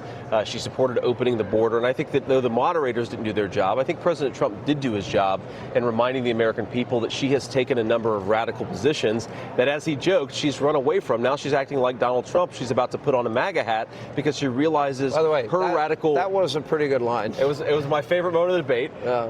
But she is a radical who is trying to run towards Donald Trump's positions because she knows that's what's popular, but it's not what she actually believes. And I think that if you go to her performance, Sean, the most striking part of it is if you actually listen to what she said, it was platitude after slogan. There was no substance. How is she going to lower grocery prices for American citizens? Rehearse, cliched, use everything that you want to say, and the bottom line is fundamental. I hate Trump. That's exactly right. And also, look, both of them have records. That's what's different about this election, almost any other election in my lifetime. You have two people with a record. Donald Trump is proud of his record. Kamala Harris is running away from her record because her record is higher grocery prices, homes that are unaffordable, a wide open southern border, rising fentanyl deaths. This is happening because of her failed leadership. And all we need to remind the American people of, and I think Donald Trump did a great job of this tonight, is the reason why these problems happen is because Kamala Harris failed to do her job. You know, the thing is, she's 50 days, and prior to tonight, she does one interview, no press conferences. You're out there every day. Between you and President Trump, you're nearing, 50 combined. Sure. And it's still a mystery. It's like the candidate protection program, and the media keeps her in there. You know, I have all of these files, the Kamala files, the Walls files, them in their own words. This was all available to ABC tonight. You said this about fracking. You said this about drilling. You said this about sex change operations that taxpayers pay for criminals and for illegal immigrants, free housing, health care, education for illegal immigrants, the elimination of private health care. All of these positions that she's taken, you know, and it's amazing that we're this far, that we're this close to an election, we don't have these answers. That's exactly right. Well, she's running a campaign based on vibes, and she's running vibes. What the hell is a vibe? Are we in the 60s? It feels like it sometimes. I feel like watching Kamala Harris like I've taken some psychedelics, but look, she is a total disaster, Sean, and she runs away from her record. This is the most striking thing is, if you're the vice president, you've been in power for 3.5 years, is she running by saying, look what we did to lower your grocery prices, look what we did to make the world more secure? She can't. She can't because her record is one of failure. And we just have to remind the American people of this, Sean. I mean, look, I think if you watch the debate, you're sitting at home, you're an undecided voter, what you saw is a person who repeats slogans instead of respecting you enough to treat you like an adult. You know, Donald Trump, and he gets criticized by the left for this, by the way, Donald Trump actually answers the questions because he respects the American people enough to treat them like citizens. That's why he does everyday debate. That's why he goes out there and talks to people, because he thinks that you ought to try to win the people's vote, not just have it given to you. She also told a lot of lies about Project 2025. Project 2025 is her radical agenda for her. A national abortion ban. That wasn't true. She lied about her saying in 2000, no, I didn't say I'm for fracking. Mandatory gun buyback, she said at the end of the debate. Oh, no, I never said that. I'm a gun owner. I'm like, that is exactly what you said. Yes, you did. It's on tape. We have it. We played it. That's right. Well, that's the entire trick here, right, is the media is helping Kamala Harris run away from her record, but we have her on tape saying all these things, Sean. And by the way, when she said that she supported a ban on fracking, then she changed her view in 2020, that's another complete fabrication. She has never once changed her view that she wanted to ban fracking. And you're an American sitting at home. She became the presumptive nominee. Well, that's right. She changed her mind in 2024, but not in 2020, so another complete fabrication. But think about this. If you're a Pennsylvania energy worker, worker, or you're an American suffering from high utility and energy bills, Kamala Harris is telling you she wants to make you pay more and she wants to put these energy workers out of a job. It's a disgrace, but it's what she said in her own words, and we've got a record of success to run on. We just have to keep on doing it. Let me ask you this, because I think this is very important. So with 56 days, but we have early voting. We're 1 week away where early voting starts here in Pennsylvania. You're spending a lot of time in Wisconsin, Michigan, Pennsylvania. Sure. And one has to wonder, to what extent has her past statements and radical positions penetrated the consciousness of the American people? Look, I think they've penetrated a little bit, and it's our job over the remaining 56 days of the campaign. You're right, early voting starts in just a couple of weeks. It's our job to make it penetrate. John, we have to do this every single day. We have to remind the American people of what she said. Look, this is not complicated. We just have to tell the truth. Kamala Harris wanted to ban fracking. She wanted to defund the police. She said it all on video. We just have to remind people of what she said. And by the way, Sean, it's not just reminding people what she said. It's reminding what Donald Trump did and has plans to do again. We had prosperity, we had peace, we had the American dream that started to feel alive again thanks to Donald Trump's leadership. Sean, I believe this. I think we've got the best workers, the best history and cultural traditions in the world. We've got the best natural resources in the most beautiful country. We have got failed leadership that is ruining our great inheritance as a country. We just need better leadership. It's that simple. Good to see you, man. Senator, good to see you. Appreciate it. We'll be seeing you out on the campaign trail. All right, one issue that did get a lot of attention from ABC's far-left moderators was the weaponization of our Department of Justice. Donald Trump still made it a point of emphasis. Take a look. Every one of those cases was started by them against their political opponent. And I'm winning most of them, and I will win the rest on appeal. And you saw that with the decision that came down just recently from the Supreme Court.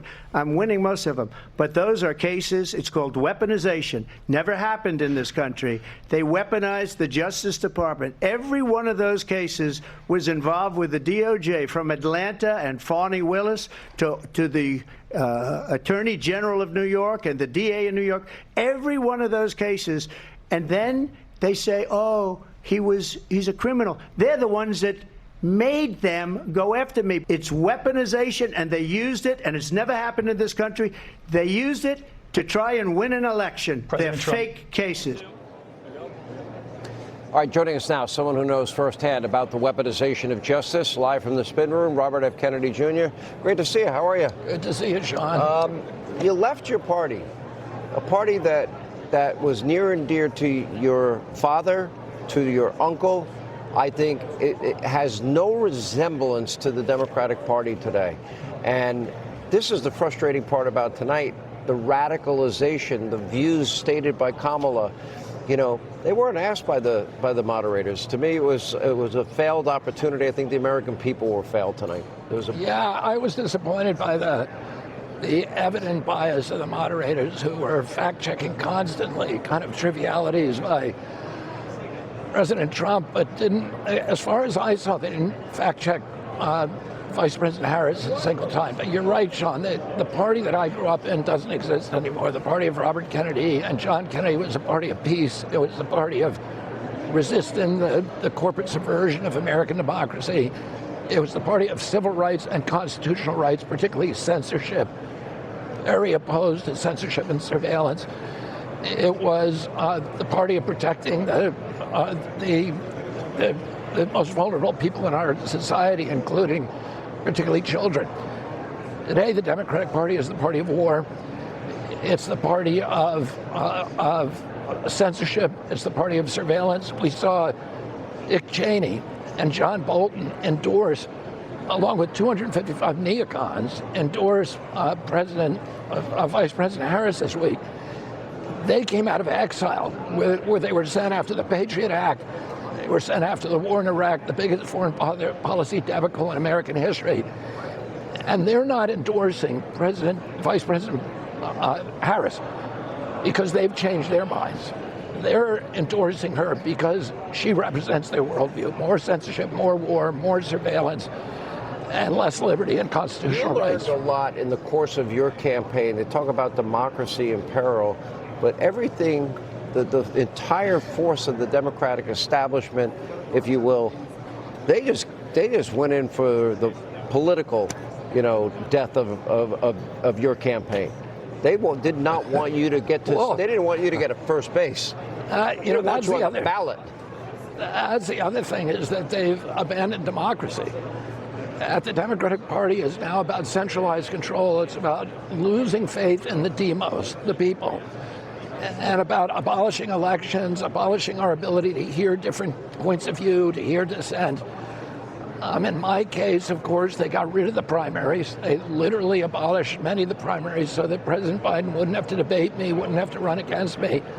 Let me dip in. I guess Kamala's at one of her watch parties or something. I don't know what she's saying. Let's just dip in for a second.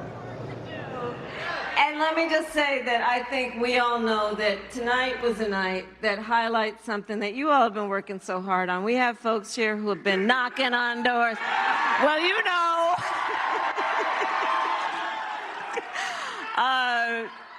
but we have a lot of work to do, okay? And tonight, I think, highlighted for the American people what's at stake. I started the debate by talking about it, and it became apparent, I think, throughout that about an hour and a half, that... Look, obviously, she's going to go out there and her team. The thing that I learned about her tonight is, being hidden away for days and days and days on end. You can learn your rehearsed lines, and it doesn't matter if you tell the truth, because she wasn't fact-checked. She told a lot of lies about Trump in 2025, lies about mandatory gun buybacks, which she did support, lying about fracking, lying about a national abortion ban that Donald Trump doesn't support. And, it's hard when you've got 3-on-1 like that. But that's what I expect.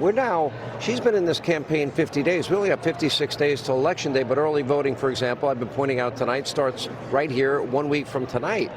There's a lot of information about her stated views in her own words that people don't know about. What would you advise the Trump people to do to get that out? Here was the most telling part of the debate to me, which she didn't get fact-checked on. The first question, are Americans better off than they were 4 years ago?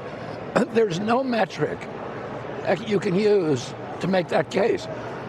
And she was allowed to then go and give this kind of biographical sketch of herself without ever asking that question, and they never demanded that she ask it. Today, we have double the inflation that we had under President Trump. Yeah. All right, hang on 1 second. President Trump is in the spin room, and let's listen in.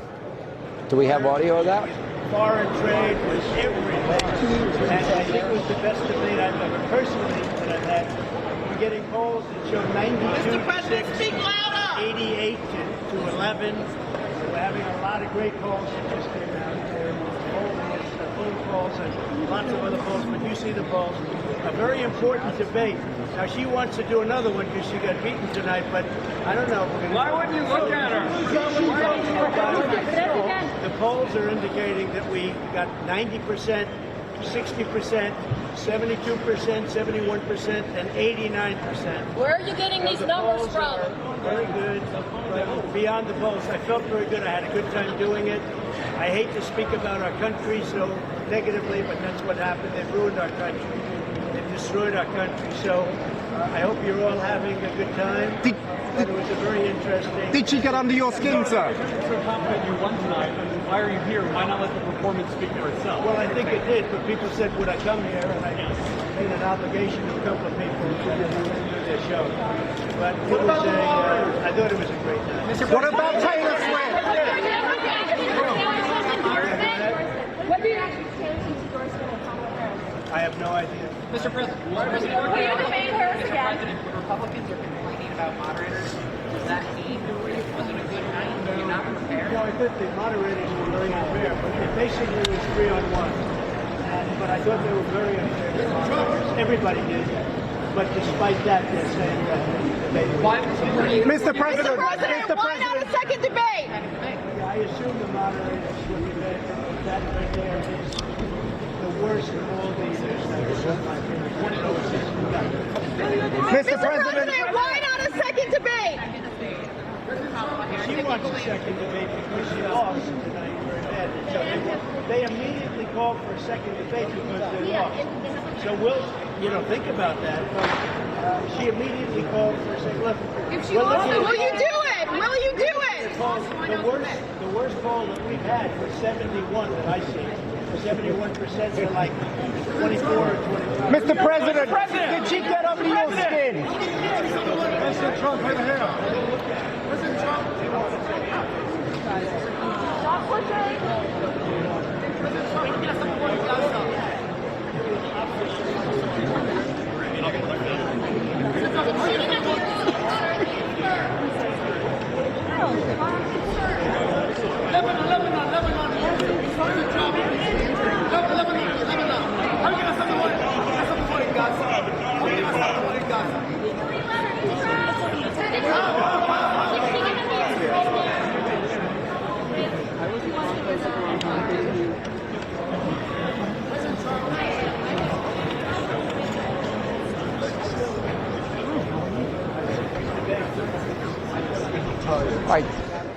All right, Joe, we can't really hear a lot of it. I've just been told President Trump may make his way over here and join us live, which would be great.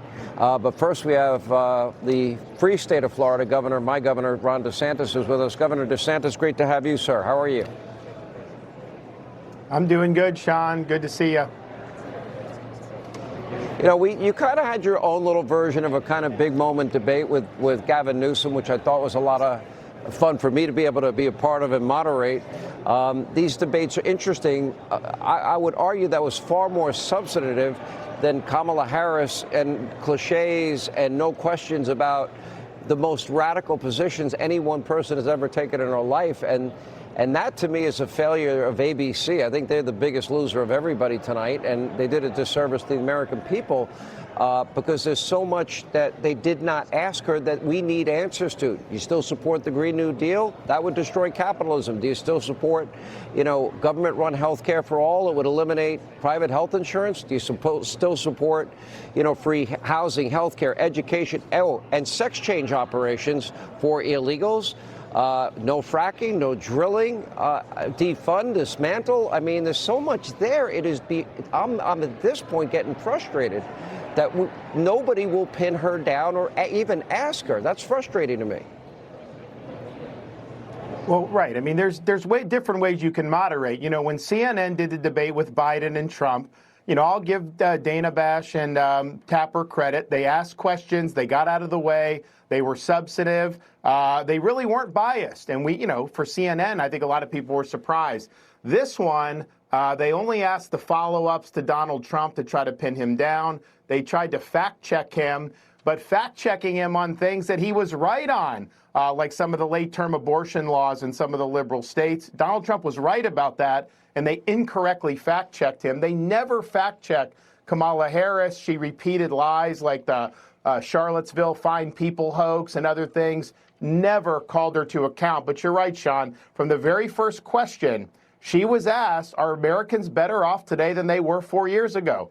She did not answer the question. She started rambling on about growing up in a middle-class family, which I'm sure is nice, but that doesn't answer why you have been in power for 3.5 years and Americans are worse off. They did not pin her down and ask follow-up questions on all her flip-flops. She acts like she's always been a big supporter of fracking, never addressed her open borders past. And so, yes, it was a 3-on-1 debate. It was disappointing that she didn't have her feet held to the fire by the moderators. They went out of their way to try to do that to Donald Trump. But I think people that take away from this debate, even with all that, Donald Trump is the candidate that's going to change things. Kamala Harris is the candidate that, as President Trump said in his closing statement, she's been there 3.5 years. Why hasn't she fixed any of these problems during that time? She does not have an answer to that question. It doesn't. But, at some point, isn't it really the moderators, isn't that their job? I mean, if you say you want a $93 trillion Green New Deal and you're going to eliminate the filibuster to pass it, shouldn't we ask that? If you want to mandate, government health care and eliminate private insurance, shouldn't that have come up in this debate? If you want sex change operations paid for by taxpayers for convicted criminals and illegal immigrants, don't you think that would come up in a debate? Yeah, well, it was all about looking at all this stuff through a left of center prism. So they were hitting Trump on, of course, January 6th. They were hitting Trump on some of his statements about holding people accountable. All these different things, that's right out of what a left of center person would do. They never hit her from the right. She took more liberal positions when she ran for president than Bernie Sanders did on a wide variety of issues. And yet they acted like that wasn't even worth bringing up, especially as she's trying to present herself to the American people as someone much different than the U.S. senator who took all those very left-wing positions, whether it's abolishing private health insurance, whether it's abolishing fracking, or whether it's paying for, with taxpayer dollars, as you mentioned, Sean, sex change operations for illegal aliens. You've got to be kidding me, and yet they never broach those subjects in a serious way. All right, Governor DeSantis, we appreciate you being with us. Joining us now is RNC co-chair Laura Trump. There is a chance, I think your father-in-law is making his way over here if he can get through the mob. Crazier things have happened, Sean, so we'll see, yes. We'll see. Yeah. Okay, you watched the debate. Let's get your overall view. Yeah, I mean, it was 3-on-1. It was sort of what we expected. Kamala Harris got up there. She lied. She brought up Project 2025, not just once, but multiple times, knowing full well that's something Donald Trump has disavowed. He says it had nothing to do with it. And unfortunately for the American people, I don't think there was anything they took away from this debate tonight that was substantive.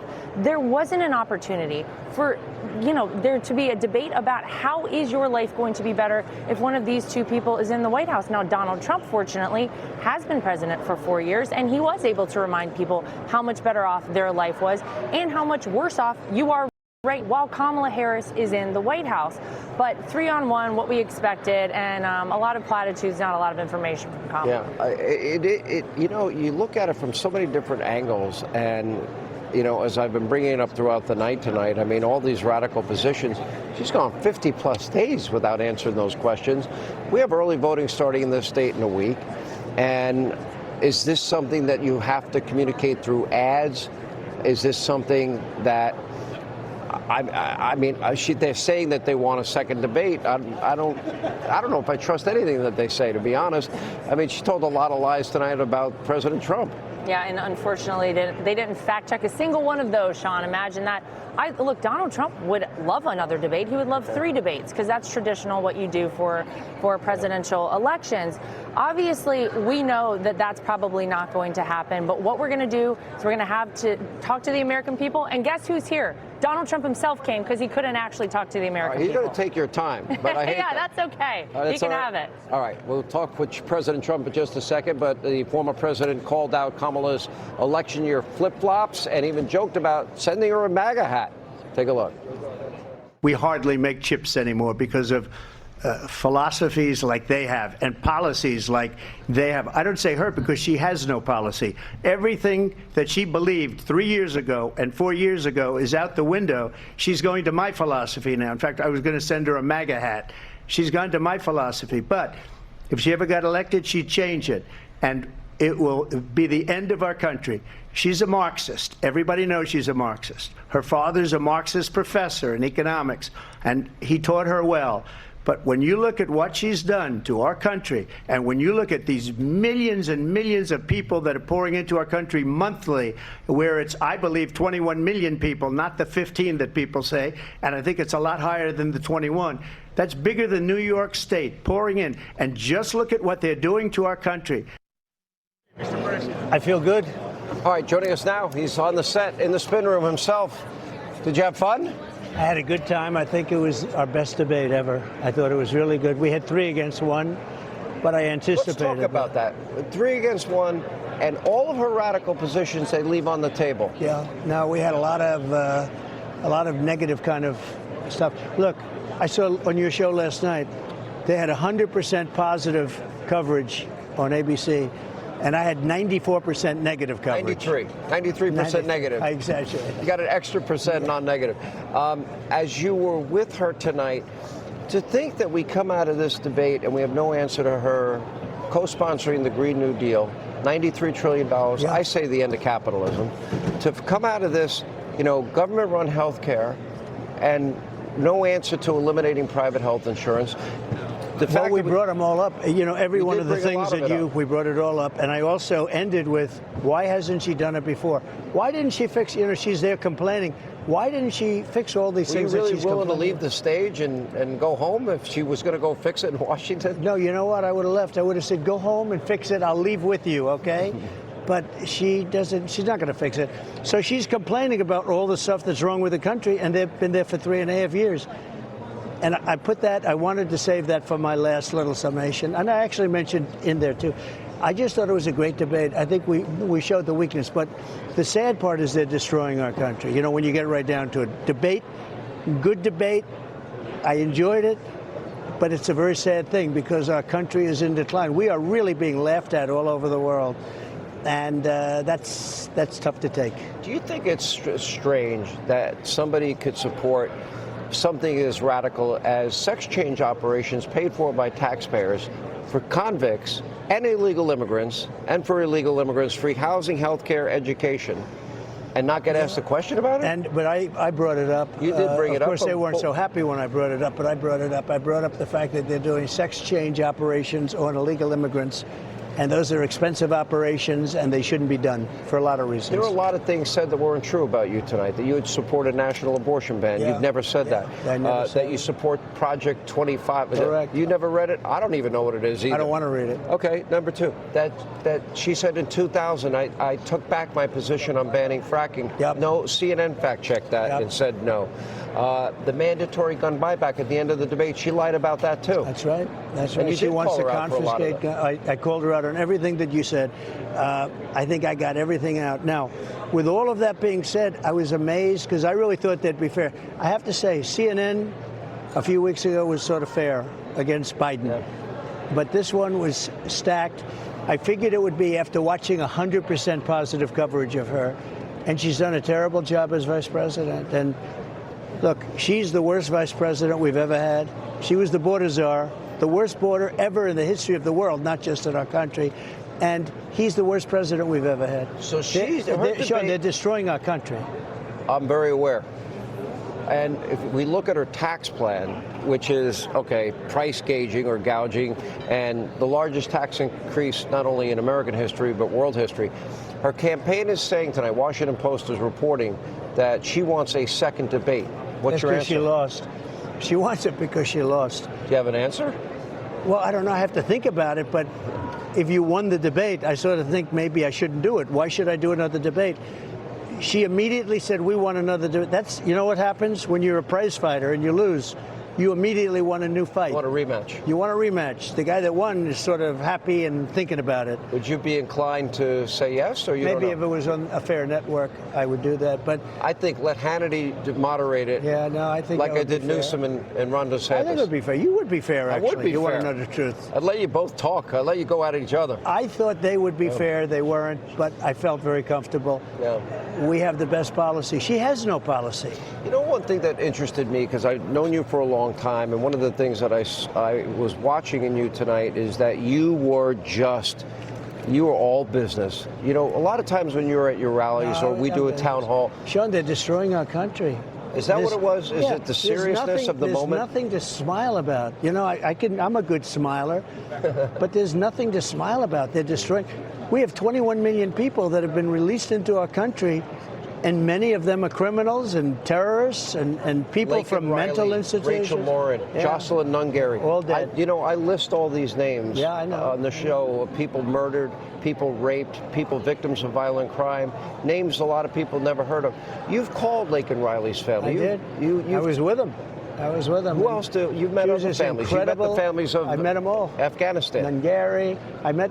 You met Nungary's family. Yeah, I met 5 or 6 of them. Not even talking about the 13 soldiers that were killed in Afghanistan, the families of the 13 soldiers, which Biden won't even talk to, and he's the one that caused their death. Just as if he had a pistol in his hand, he and her caused their death.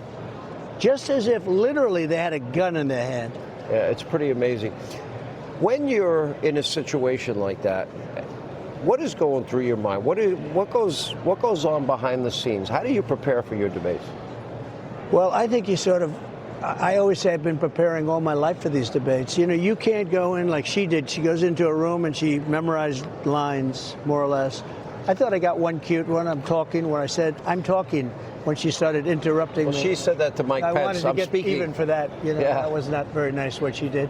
But no, I thought it was, we're getting great reviews. It's interesting that the one line that really stuck out, that did make me laugh out loud, is when you said you're going to send her a MAGA hat. There are a lot of positions now, all of a sudden, she's come over to your side. She's been against the border wall. She's been against... There's only one problem. Yeah. If she ever won, immediately from the day after that election, everything would go back to confiscate your guns and forget about oil and everything else. You know, they were cutting back on oil way back. They got rid of Anwar, the biggest oil site perhaps in the world, in Alaska. They did things that are so bad and so destructive, but energy prices started doubling up. And she immediately went back to the Trump plan.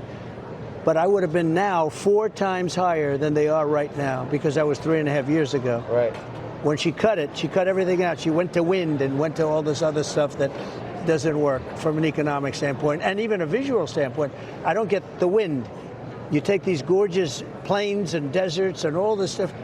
They put these windmills up. They go up like a 30-story building in some cases.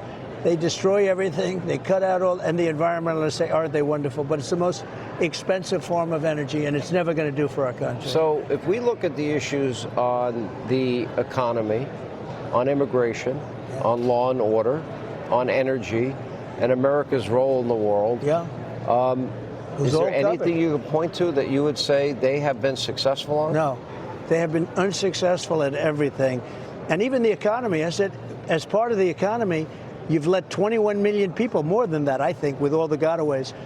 That's killing our economy. Terrorists, and we do have the murders and the rapes and the violent crimes. Oh, and you haven't seen anything yet. Where do you see it in the months to come? You know what scares me, and I've said this on the air, is by having open borders, unvetted illegal immigrants, that I don't think it's a matter of if, I think it's a matter of when that this country is going to be attacked. If you look at Springfield, Ohio, look at what's happening there.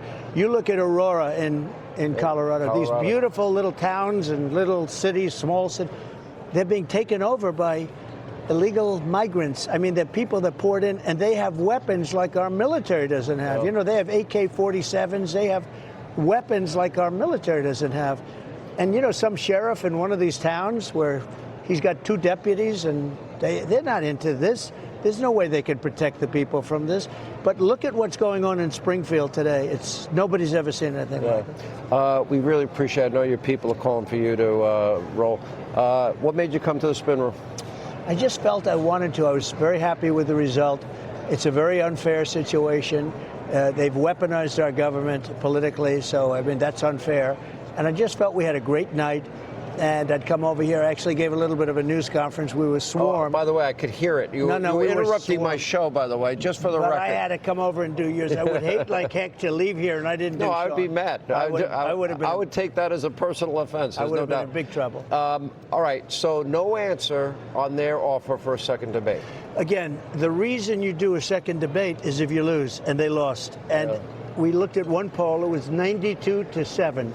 Yeah. We looked at another one, 86-3.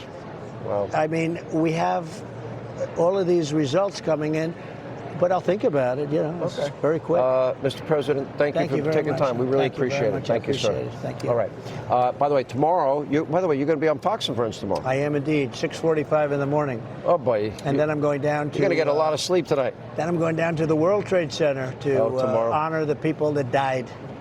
September 11th. You know what scares me? We have known terrorists in the country. Yeah. And we don't know where they are. And we don't even know about the gotaways. More than we've ever had before, times 10. Scary. Yep, scary. All right. President Trump will be on Fox and Friends tomorrow morning. We'll have with more reaction to the debate from tonight. Be sure to tune in as we continue. We're live. We're in Philadelphia. We're in the spin room. 1 week from today, early voting in Pennsylvania, the Commonwealth, as we continue.